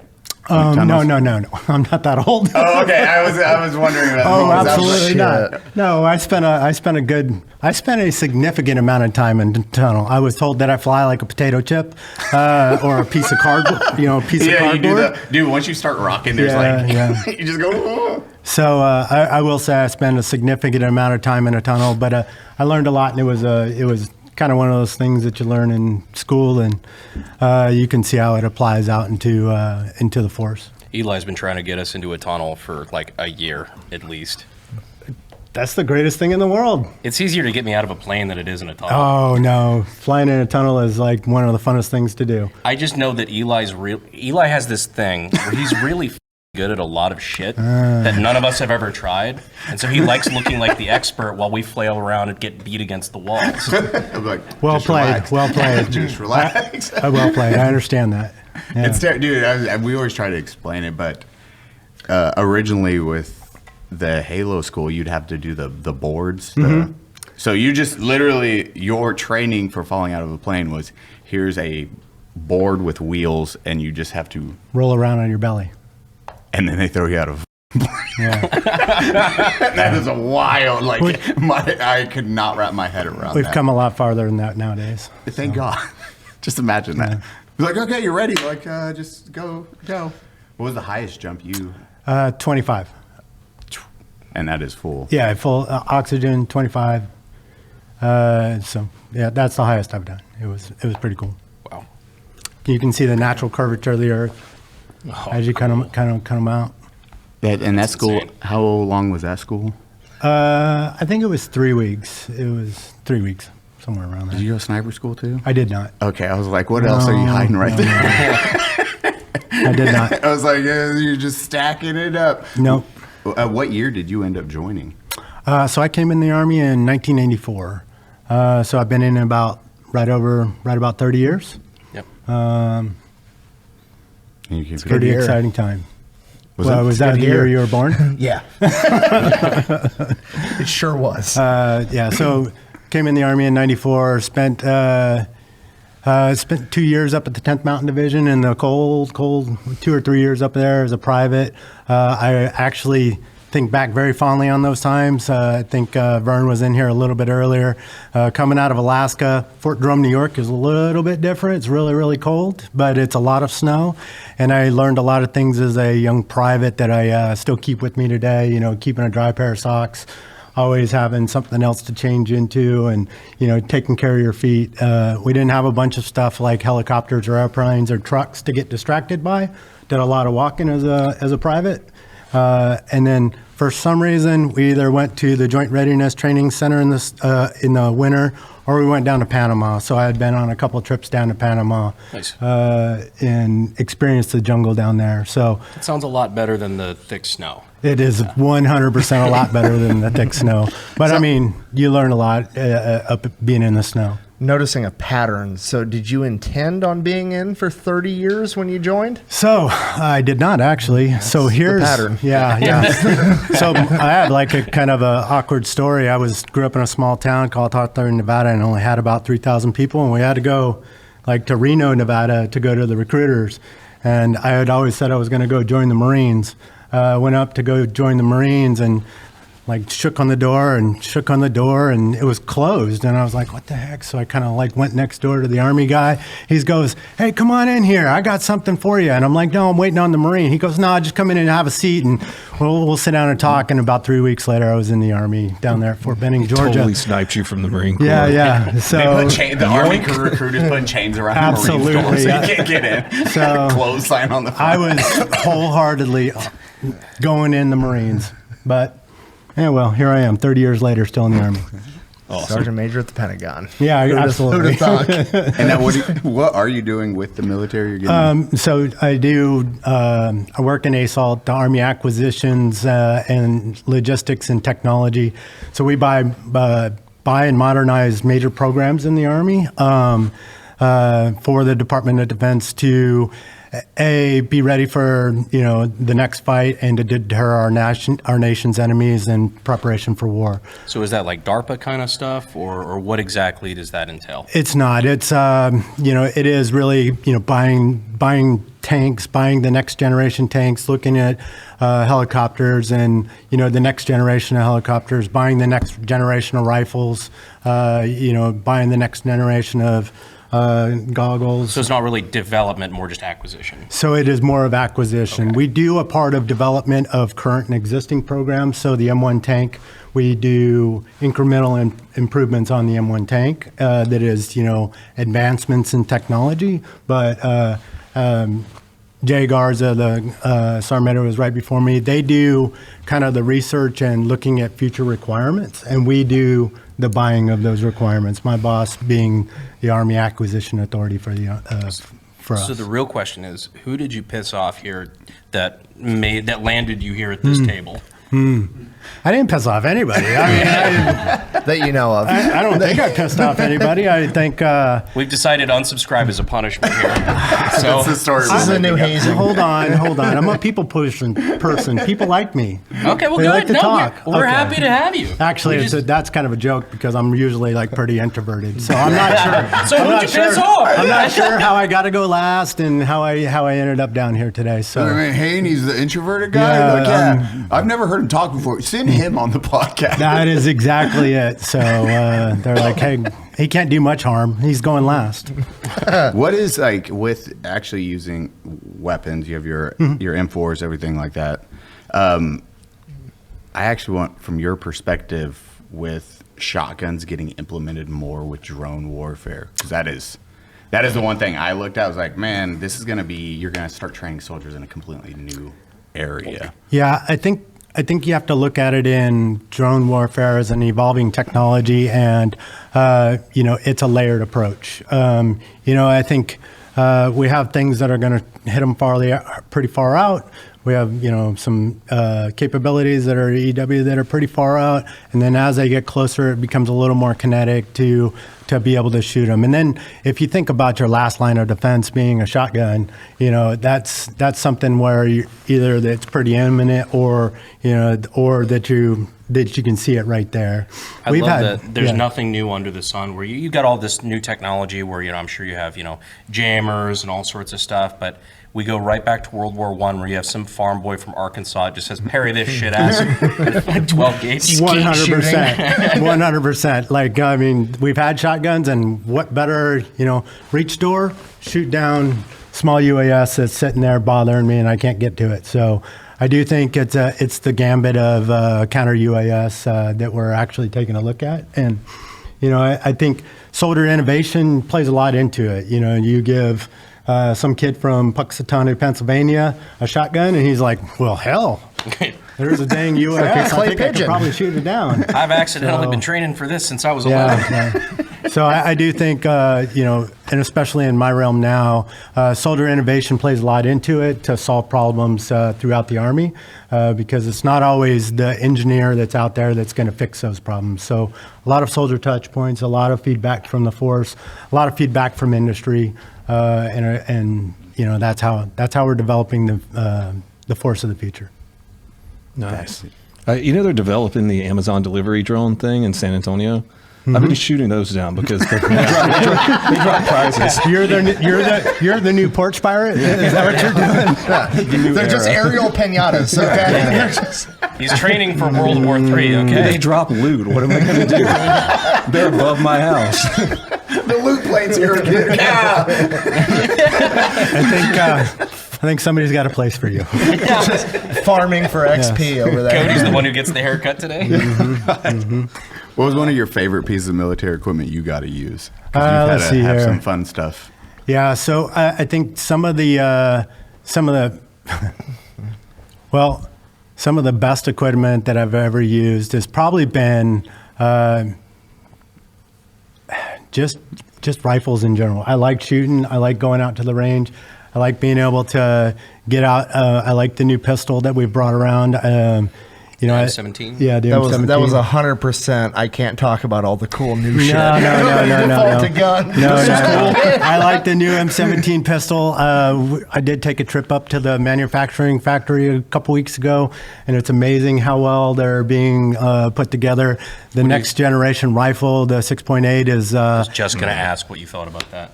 I think it's a big leap forward in actual ballistics. Yeah. And again, now we're probably going to get blasted by like 30 other people, but I think it's a big leap forward in ballistics and the kinetic transfer of energy. And I think really as we bring that new weapon into the Army, I think we're going to have increases in lethality across the Army and increases in the family of weapon sights that are attached to that are going to be a big move forward. So the whole NGSW program was very, very interesting to watch from the outside. I agree with you on the ballistics. The gun I'm more concerned about, but I don't know how much. You probably can't delve into that at all. But I know some of the other platforms that were introduced as part of that program were just so weird. Like some of the General Dynamics prototypes were crazy. Yeah. Were they the ones with the plastic casings? No, that was Textron, I think. Okay. But I don't they got like bull pups with like potato-looking suppressors and all sorts of just really weird shit. It was, it's new stuff. It's interesting, at least to me. But I really like the new rifle, and I think we are taking that kind of the 10x jump forward. And I think a lot of that is what we have to do now. We're in a time where we can develop, where we can make advancements and start fielding and trying new equipment. I do appreciate the chief and the SMA's movement forward with Transform in Contact, where we're experimenting and we're getting new equipment into soldiers' hands and letting them kind of tell us what's going on in the Army and what's working and what's not working. And then here in a while, we'll slap the table and move forward to the continuous transformation and, pick some things and start moving out on them for further development. Have you guys actually adopted the M250 yet? The light machine gun? Have not. Okay, I wasn't sure about that or the progress on that. those were all interesting because they were pretty much the same. Largely, at least from what it looked like to me. A lot of the upgrades were very similar. Everybody was on a similar track, Right. but it looks neat. Yeah. Very light. What was the round for that? Is that the 338? There was a couple different prototypes. One of them was actually quite a few of them were 338 Norma Mag, I believe. Yeah. And then some of them were in that like 6.8 cartridge. Okay. I think I could be talking out of my ass. He's the expert. I am. I know I have knowledge of it, but I think it's currently a program that's being looked at. Okay. Have you looked at did you get to shoot the 8.6? I did not. That one. Oh, 8.6 Blackout. Oh, we know a Yeah. guy, don't we? We know the guy that, Yeah. It's like the 300 Blackout and 8.6. Yeah. Because y'all work with him for those guns and everything. Stuff. Yeah, Stuff and things. Stuff. But when we first shot that rifle in that round, we were like, yo, what? It's a subsonic. Super flat. Dude, super flat. It's subsonic, too. And Yeah. it is a big boy round, but we could mag dump it and all keep on Kicks target. like an MP5 with Yeah. 9 Really? millimeter. It's insane. We had With a 300 grain projectile. Yeah, we had a range day, and someone brought out a machine gun, 8.6. Yeah. And that thing was so flat, just a laser. I have not. These are it's subsonic round, but it is still, they're hunting like water buffalo. Yeah, and it's subsonic, Yeah. dropping them with no Okay. problem. So but it's using It's 1 to 3 twist rate. yes. Oh, okay. So it's, It's a fucking crazy. centrifugal force. Where the heck were you guys at? Were you hunting the water buffalo? Oh no, this is a friend of ours. He goes up to okay. South Africa. Yeah. Gentleman owns. Not trying to get you in trouble with anybody. We get to do that later this year. Yeah. Though. We're excited to go do It that. was one. Right. the people hunting data that gets you in trouble. Yeah. But it's a blast, dude. How big is your property? Slightly smaller than Rhode Island? Yeah. Oh, okay. Yeah. He has a large property, like a large property. Like dang. Well, I mean, you guys got any other questions? I do have to get off and get. Dude, Oh, go. yeah. You No, do we gotta you. go. We're Yeah. like we talked about it. We're interrupting your guys' Yeah. like work day. I actually have to go back up, and Jay Garza, the guy who was before me, we got a meeting to go to talk about what we just experienced over there at JMRC over there in Hohensfeld, Germany, and we're getting ready to brief some couple other senior leaders in the Army. But I really appreciate you guys' time today, and appreciate all you're doing. I think venues like this and to keep the message out there and to keep kind of what's going on across the Army is a great venue for us as senior leaders to get that out there. So thanks for all you do. Y'all Thank you, killed sir. it. Thank you for Appreciate it. allowing us to do this. Thank you. All right. Yeah. Appreciate your time, sir. Yeah. Thank you very much. Thanks so much. Thank you. Bud, are you coming on? You are, dude. Get over here. Get over here. We're drinking. No White Claw. You It's sure? okay, I drank them all already. You're good. What's up, brother? What's up? How's everybody Let's go, doing? man. It's good to see you again. Dude, Long we time got no see. the Yeah, proper long time no see. gentleman's in the house now. Yeah, The this first is all officer. about Yeah, talking first, points. first officer on the podcast. No pressure. And last, Maybe we'll see. We'll see how it goes. Is that a reference to the black bags over there? Or? come back as a civilian, I guess, after this. We'll see what happens. Good. Yeah. Hey, you look good. Oh, thanks. You too. Yeah, thanks. Dude, Well I dressed dressed up. for this. I Yeah. know. I did. Yeah. I wore my nicest tank top. I see that. It smells like White Claw. Like as you come down to the basement, you can smell it. Yeah. Good. It's That's like a- sweet White Claw taste that, it smells like victory. it was. Yeah. I want Cersei to know it was me. I was so thankful you guys actually got us White Claws. Like seriously, That's We Scott. appreciate that. I owe him $20 for that actually, and we had to get an ETP. Guys, this is Pentagon language. Exception to policy. It's a memo. We had to like drive through the Pentagon and get it all signed. We were joking. We said That was if what there's we did, any yeah. way we can get a copy of that, we'll frame it in our studio forever. Let's do that. We got a copy. Actually, was- Scott probably has it. I was in Is that approval? We can get a copy of that? There it is. There it Can we is. frame it? Get out of it. Can we get 4? Can we read it? Yeah. I was an electrician 3 years ago, and now the Pentagon's making exceptions for me to come be an idiot. Yeah, that's right. But I mean, honestly, the scent. just going that through the like, sir, can you sign this? It's like, what the? Huh? Yeah. Why? It took a little explanation. They're I alcoholics. think we're hosting an event. Is that what this is? So Oh, see, we're hosting an that's the event word. that serves alcohol. So we did it. Approximately 12 White Claws. I think it says 8 on the memo. So Okay. I think Eight White Claws. White Claws. Right, right. The infamous White Claw 8-pack, available at every gas station. Don't f***ing ask questions. Why did I put 8? I don't know. I like. Anyway, Well, give or take. out a White Claw. Give or take. It's an approximation, guys. Well, yeah. You got within 50%. That's right. Yeah. Dude, thank you. Do I All got to good turn these numbers. cans into CIF when I leave? I don't got to go Actually, through yeah. that, do I? It's expendable. Oh, yeah, shit. you have to Oh, fuck. cleaned and accounted for. They got to be cleaned, accounted Brass. for. What's the have our line? What's the DNA line now. item description? Alcohol tube type. Something stupid. And when you leave, you have to say no brass, no ammo. I'm just living the I dream. got to dump them out. Yeah. By the way, thank you so much for being so helpful, like with a lot of things. Like even the video, the doc you did on what is it? Habitually Fat. So Fort Oh Sill. yeah. Yeah. Yeah, That was like, hilarious. Can we tell that story now? Is that allowed? I don't. You Yeah, asked tell them that on story. what. But I mean, look, it's not like us helping. It's you guys are the ones creating the content. You guys are the ones getting after it. So I am disappointed that we have to help in sometimes, but I mean, No shit. There I was, me and Fen, right over there. I was eating breakfast at Waffle House. I remember because they put chili on my hash browns, which was delicious. I'd never had it before. Kid Rock, was he there? or No? No, he wasn't. Unfortunately, That every would've time been I awesome. go to every time I go to Waffle House, I'm like, there's got to be Kid Rock somewhere. Wasn't there. I think me and Fen were like the only ones there. The waitress was like, "Do you want chili on your hash browns?" And I was like, "Yes," and it was delicious.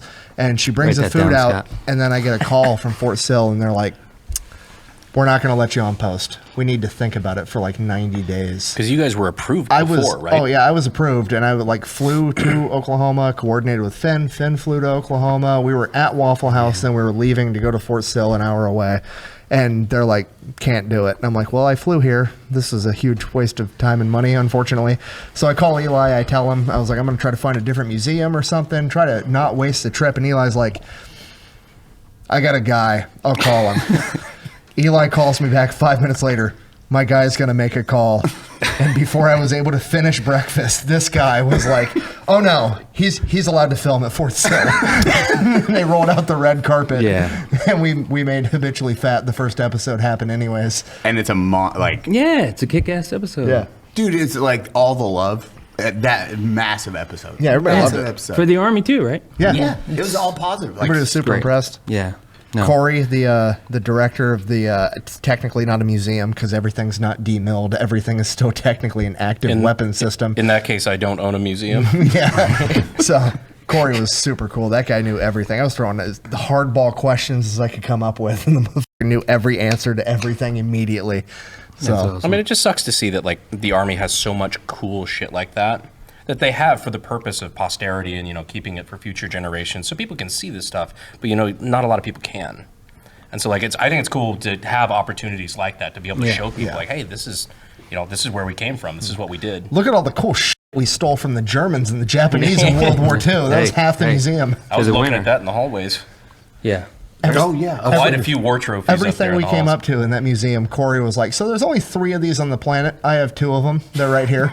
It's like Germany has to send their students over here to look at this because they don't have any. No we shit. stole theirs. Oh, multiple things. That's awesome. They're like, "Yeah, they don't even have these anymore. We destroyed all theirs and then we stole these 2. They're the only ones left." And they like when they stole them, they like flew in a like one of those stories you were telling. It's like flew in a helicopter. Oh, that was when we thing. stole an Mi-25 Hind from the Soviet Union.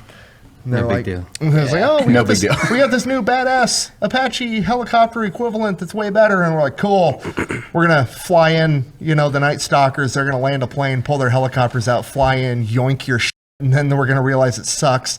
Then we're gonna put it in a museum in Alabama." It's pretty much exactly what happened. That Fat Electrician right here. That's it. That was the episode. That's By the way, there's only 8 on the form, so if you'd like one. I can't.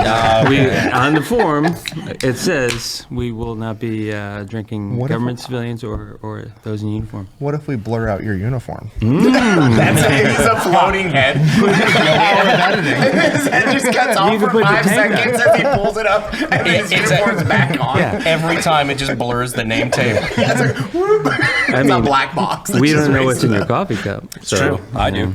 you know. Just trying to find ways. No, but that's good. I mean, what you guys are doing, just, you know, it's obviously not like traditional public affairs or PR or whatever, but you guys are connecting with audiences. And, General George he's a big fan of yours, and like, let's get out there and tell the story. And we say that stuff all the time. We just don't do it. To you? Yeah, It's awesome to see the Army too, like adapting to the next generation of communications. Because really, like, there was a time when trying to adapt. Can we say? Well, yeah, that's probably We're more getting accurate. there. We're getting there. But because there was a time when radio and television were non-standard for communications and stuff like that for the Army. They all had to be adapted to eventually. We're rapidly approaching the point we all get cat cards that say DOD designated dipshit. Like, we're approved to be idiots on the internet on behalf of the DOD. You're approved. Yeah. It's official. I feel like we just got united. Also, we were told there is an SMA. What is it? Shut the fuck up. No, we're making this happen. Oh, we have a favor to ask. You picked up the microphone for that. This is big. We were informed by a previous sergeant major, I believe it was Sergeant Major Stevens, informed us that there is a designated honorary sergeant major of the Army given out every year. That's right. And Brandon Herrera, at least according to ChatGPT, is the most decorated war veteran in American history. Hey. And I think it'd be pretty cool if he... I hate you both. I love it. I had no part in that sentence. You had part in what led up to it. Are you aware of the joke? Not the joke. Okay. I mean, so this sounds...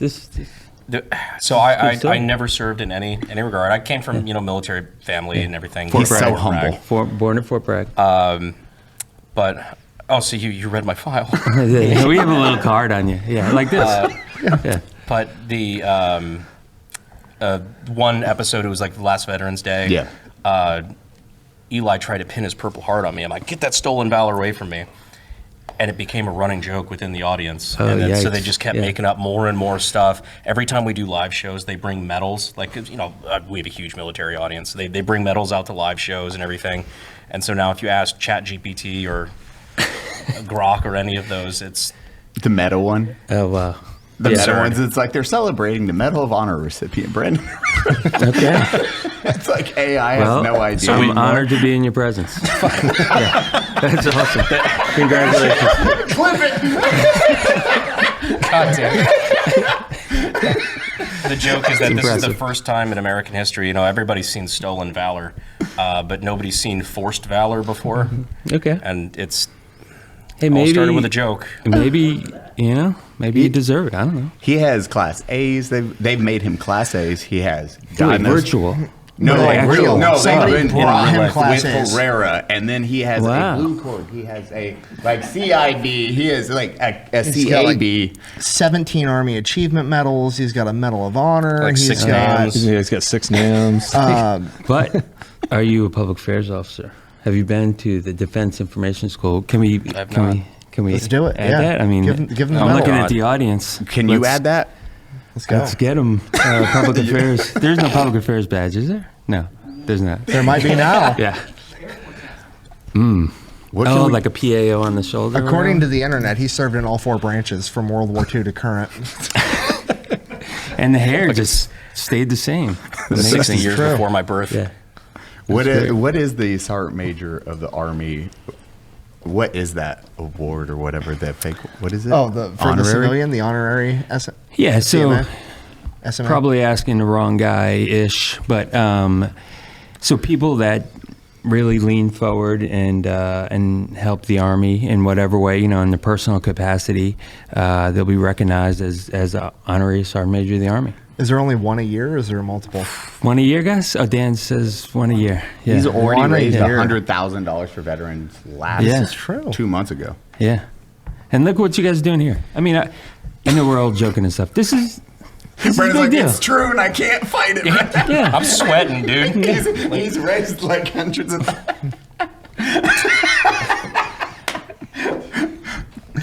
This is like one of the only things that makes me uncomfortable. I know, but dude, Good. I will stand at parade rest for you if you get. I'd rather you get drop that, the bro. hard R. Dude, I will lock up so fast for you. Like, who's Sergeant Major? And we can call them, like, with that, are they called Sergeant Major? Dan?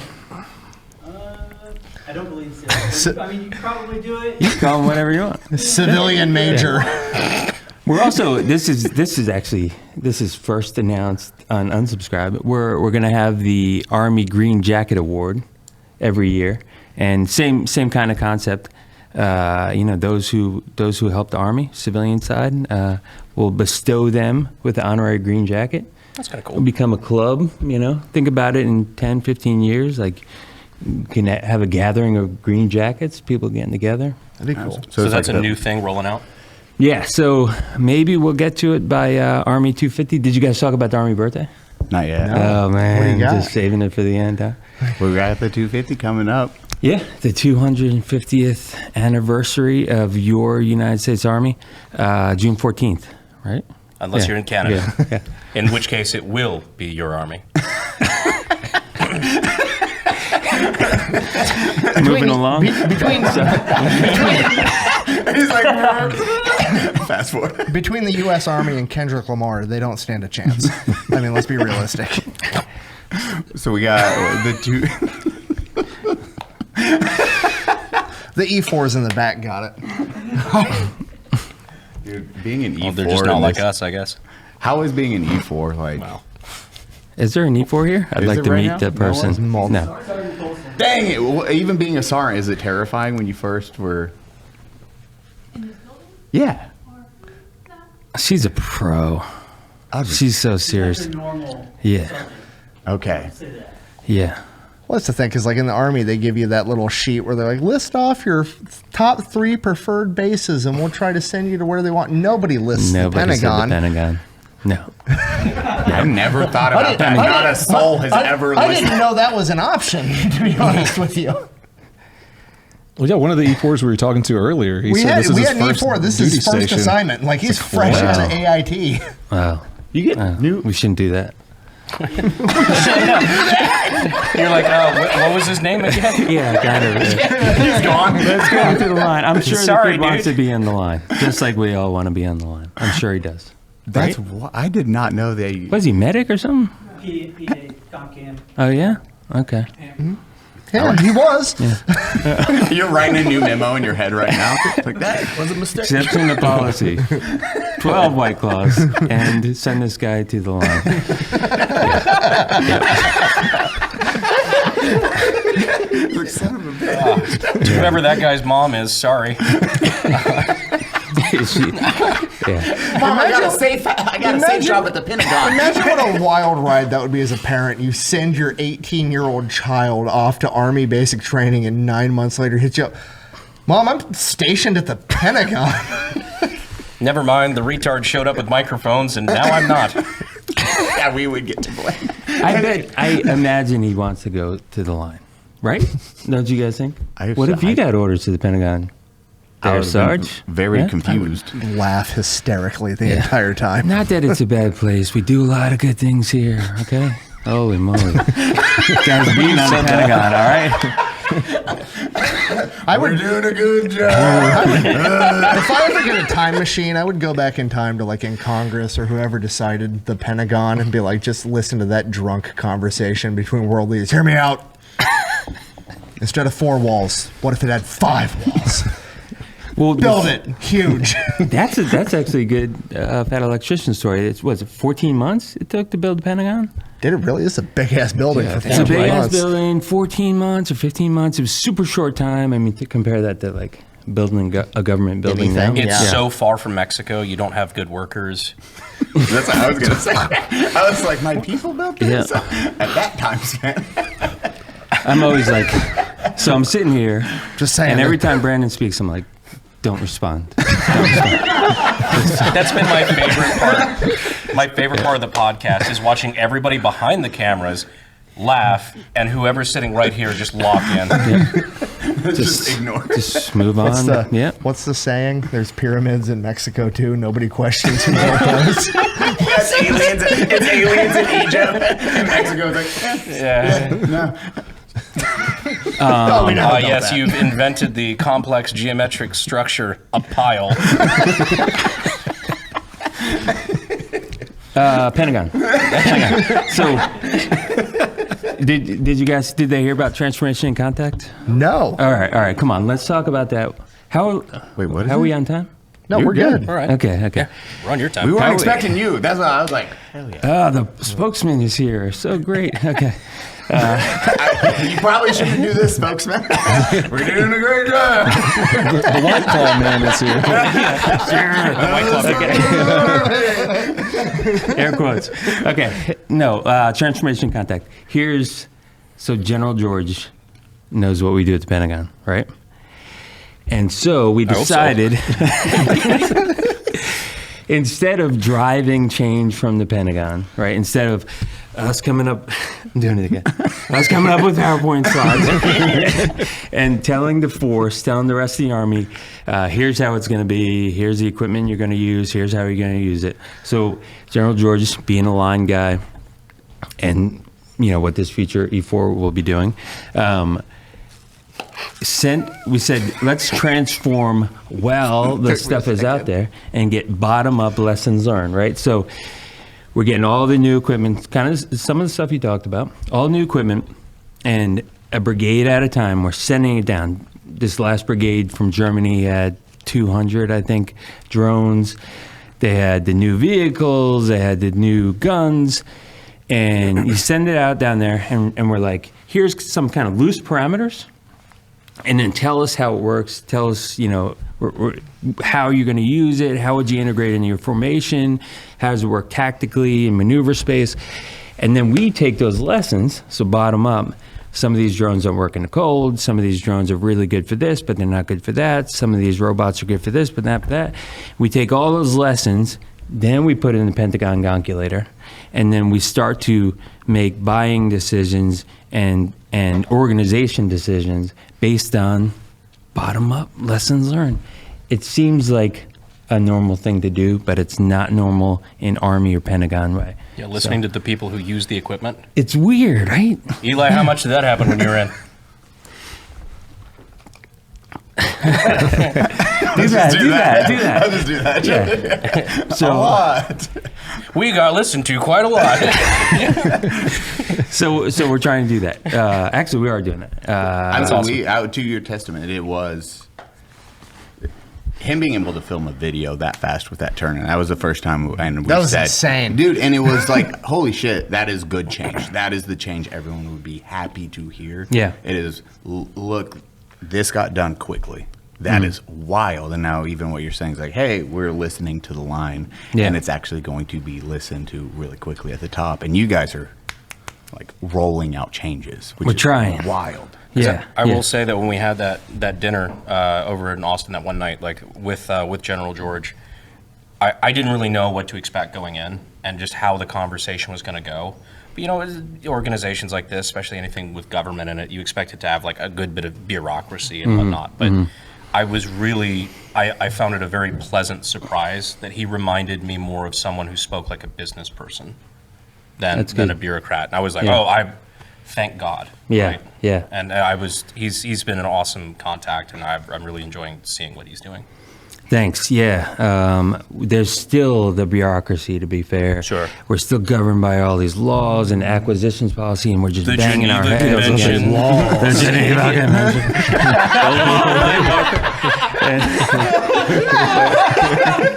I'm going to send you it's a never a war crime the first time shirt. Just give me your address. Don't respond. It's like I already have one. We take the Geneva Convention very seriously. I leaned into that. Okay. No, but the acquisition stuff. And so we're working with Congress, we're working with OSD and the bosses to try to change the acquisitions process to make it faster and faster and faster. But the bottom line is General George, because he's honestly a soldier at heart, and I know I'm a spokesman. I know how this sounds. I believe it. And people do anyway. He thinks about these guys down the line. And these gals down the line and getting stuff to them quickly and stuff that they can use. Not the big fielding of stuff that we find out quickly it doesn't work. And unfortunately, we're locked into buying it for the next 7 years. We're buying stuff in short increments and just faster and faster. So That was awesome. Like, yeah, and hearing him and some of the stuff he was talking about with how they're changing acquisitions in general. Yeah. It's like, why are we buying something for 15 years? I don't know how much I can talk about, but like, why are we buying things now that are designed now that will be implemented in 15 years when in 15 years they'll be obsolete? That's the Pentagon acquisitions process governed by Congress. That's how it is. Yep. So we're trying to break that whole thing. And so far, we're making some progress. Because you have so much in Congress, like, not to get on that soapbox, but you have so many people that are basically making decisions for America's war fighters based on, well, I need 200 jobs in Idaho. When it's like, okay, I thought we need to build the best equipment we possibly fucking can so our people can get really good at killing people. That's what I thought we were doing. But a lot of congressmen are like, well, I promised 30 steel jobs here and this, that, and like, so they're making decisions that aren't in the best interest of the Army. Not responding. Yeah. So General George is pressing to make decisions that are best from the Army. And the only thing missing from that dinner, frankly, and missing from today, is our Sergeant Major of the Army, Mike Weimer. Very good friend of mine for decades. Amazing. Just an amazing dude, and he's right there with General George, and everything's from the soldier's perspective with these guys. It's great to be a part of it. It's why I stayed in the Army, because I know these guys are trying to make this change. It is, and when you say like General George is a soldier first and he cares, this is Clint Romachet Medal of Honor recipient. He's like, hey, it's George, that long distance running machine. I'll always remember how he put his career on the line to take care of my guys. That's a Medal of Honor recipient praising the leadership that's in charge of everything, which is awesome. Yeah. Fucking awesome. And then what we've seen on our end is, like, again, it's like that super fast. It's for the first time ever. I was like, holy shit, this is wild. Oh, This like is when a we had change. lunch and he's like, I love cutting through red tape. Yeah. And you That's guys are his big thing. on that. You're like, we need to talk about like the. Yeah. I hear him that's say his thing. stuff like that, and I think the same thing like I hear during the Doge stuff. I'm just like, ooh, like the giddy Ron Swanson. Like, oh yeah, let's just tear it all down. Hell, Let's make a difference in the right way. And now you got the like the 250th coming up, which you're putting on a huge event for that one. Yeah, we're trying to take over all of DC, get it broadcasted over all the venues, including YouTube, and just let all of America see what the Army's all about, and really build some pride, not only just in the Army, but like use it to talk about America and the type of people that we freaking are, right? I mean, this is a good freaking country with good people. God, Unsub's going to commentate the 250th anniversary. Yes. Can we? Yeah. Oh my God. We're the ringside commentators. Yeah. Everybody except me, apparently. They're like, we're not giving this guy a live Yeah, you're feed. CMA, homie. Civilian Major of the Army. Yeah. Brandon walks wear into your the room, uniform. always yelling. Oh God. Please wear your uniform and your hat and like all this stuff. Yeah, that's great. Can we go home? Dude, that'd be wild. I mean, we would be down to do. I'll volunteer myself. I'm going to be like Joe Rogan sitting cage side. I'm going to be pumped. Yeah. Yeah, we would 100% go. And here comes JD Vance with a steel chair. I'm just saying, go chaos for it. Dude, that'd be amazing. And trying to think do you he guys would- have any more planned for it as it leads up, or is it still in the works? It's in the works. So we're meeting with the White House on it. So they seem to be on board because to take over DC and that way we're going to need support from the White House. And we're talking to people. Let me see how to say this. People are talking to the production people about like how to give money to get this done, sponsorships and all that stuff. So it's coming along. I'm anxious to like actually see the plan and know we're going to execute. We're not in a place where we know we're going to execute yet. We're almost there. The 250th anniversary of the Army, brought to you by Raytheon, Lockheed Martin. That's right. Yeah, those sponsors start rolling out. Like, That's a joke because that's probably what it's going to be. It's kind of it's a joke because it's really not a joke. I think we're $20 trillion in debt to be second? Nah. This is going to be the best Army birthday of any country ever. Oh, So, I'm looking forward to it, especially if we can get involved. Pentagon You guys White Claws. are involved already. Yeah. good. Sergeant Major Herrera. Yeah, absolutely. Oh, Yeah. do you have a colonel calling you Sergeant Major Herrera? Clip it. This is the next. Why did I agree to this, man? What was it like?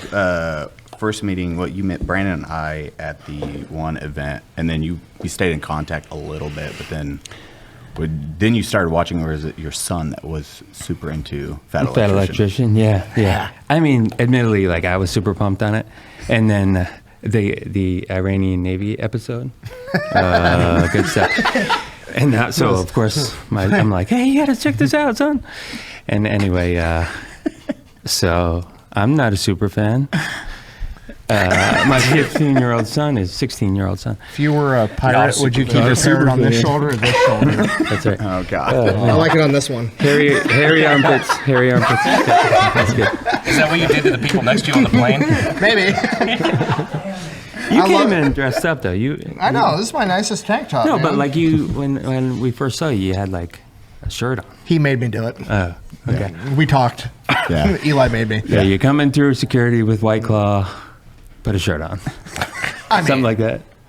I mean, I err on the other side where it's just like, if you be so ridiculous, there's a certain like threshold where you're like, there's no way this guy's not telling the truth. Nobody has the balls to try to lie like this.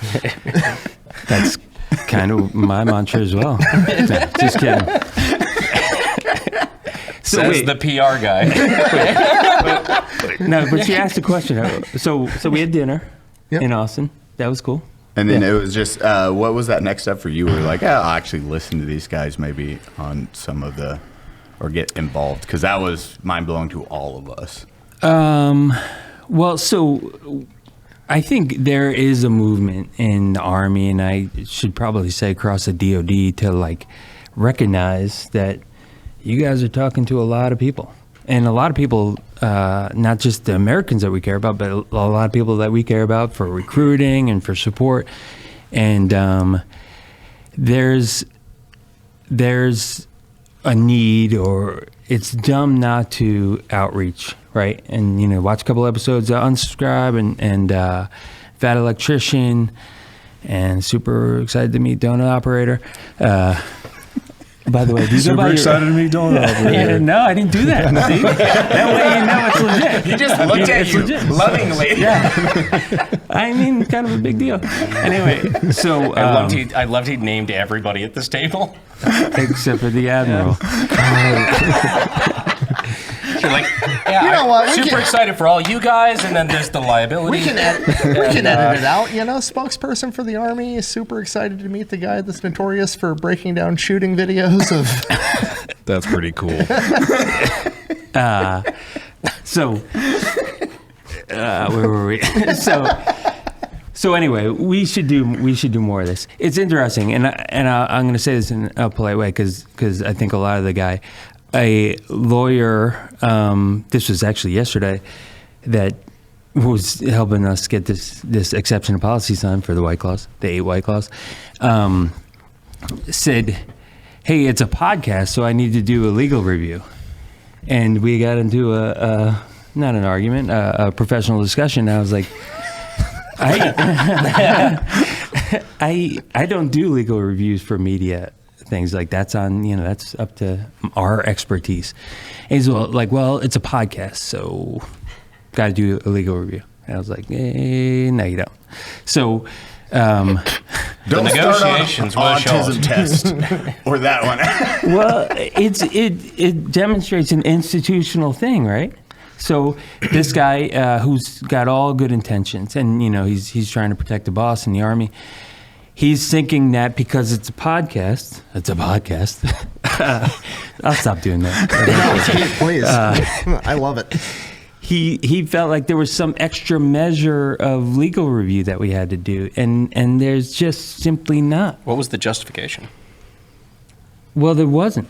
Oh, well, so he was just that'll do because it was just a podcast, and I think he was thinking of it more in like an event type thing, because like if any of us are going to go attend an event for a non-federal entity, there should be a legal review, right? So we're spending taxpayer dollars to go. I'm speaking in uniform, and there's got to be an ethics review that like these people aren't charging $200 for to see me speak, nobody would do that. But to see General George speak or whatever. So there's got to be an ethics review for those types of things. And that's kind of how he was thinking of it, just because it wasn't, the New York Times or traditional media. And that was a discussion we had. I said, you should judge this the same as you would judge NBC or whatever. This is a media outlet, and we need to consider it that way. And so it's a new way of thinking. Not really, but we just got to drive it through the institution. You're doing an amazing job. That's what's Look at wild. me. I'm the news now. Which is kind of funny. You joke around, but at the same time, like, we have this facade of, we're just, four idiots, which, don't get me wrong, we are. But like we still, like, we put such a heavy emphasis on, mental health, individuals who are in the military, have been out of the military, giving them support, raising money for the autism charities, the veteran groups and stuff like that. Like, don't get me wrong, we're all just palling around having a good time, but like, we really do have a heavy focus on real stuff. I think that kind of is what sets that apart. This is the purpose of the community that was built. I would drink. I'm out also. Yep. But it was, hey, let's actually give back, help others for everything that they've given us, and then also just have fun and then let them be part of that. But forward first, it is the mission of like, hey, let's help others first and foremost, help whoever we can, whether it's veterans, whether it's autism, special needs. It's like, hey, let's just do that. That costs us time, that's it, but it makes a really big difference. And then it's all them also being able to help with that, which is awesome. And now we get to talk to individuals like yourself, which is in places like this, which is wild. And then that's a loss of word for that. Yeah. Well, thanks for coming. I mean, it's really cool that you guys came, and this will be, I want to see the reaction across, my community, like the folks that do this for a profession, and then across the institution, like, we're proving something here, something that can be done. Just like when you went to Fort Sill, and I told my guys, like, let's get these guys across the Army, across America, all of our installations.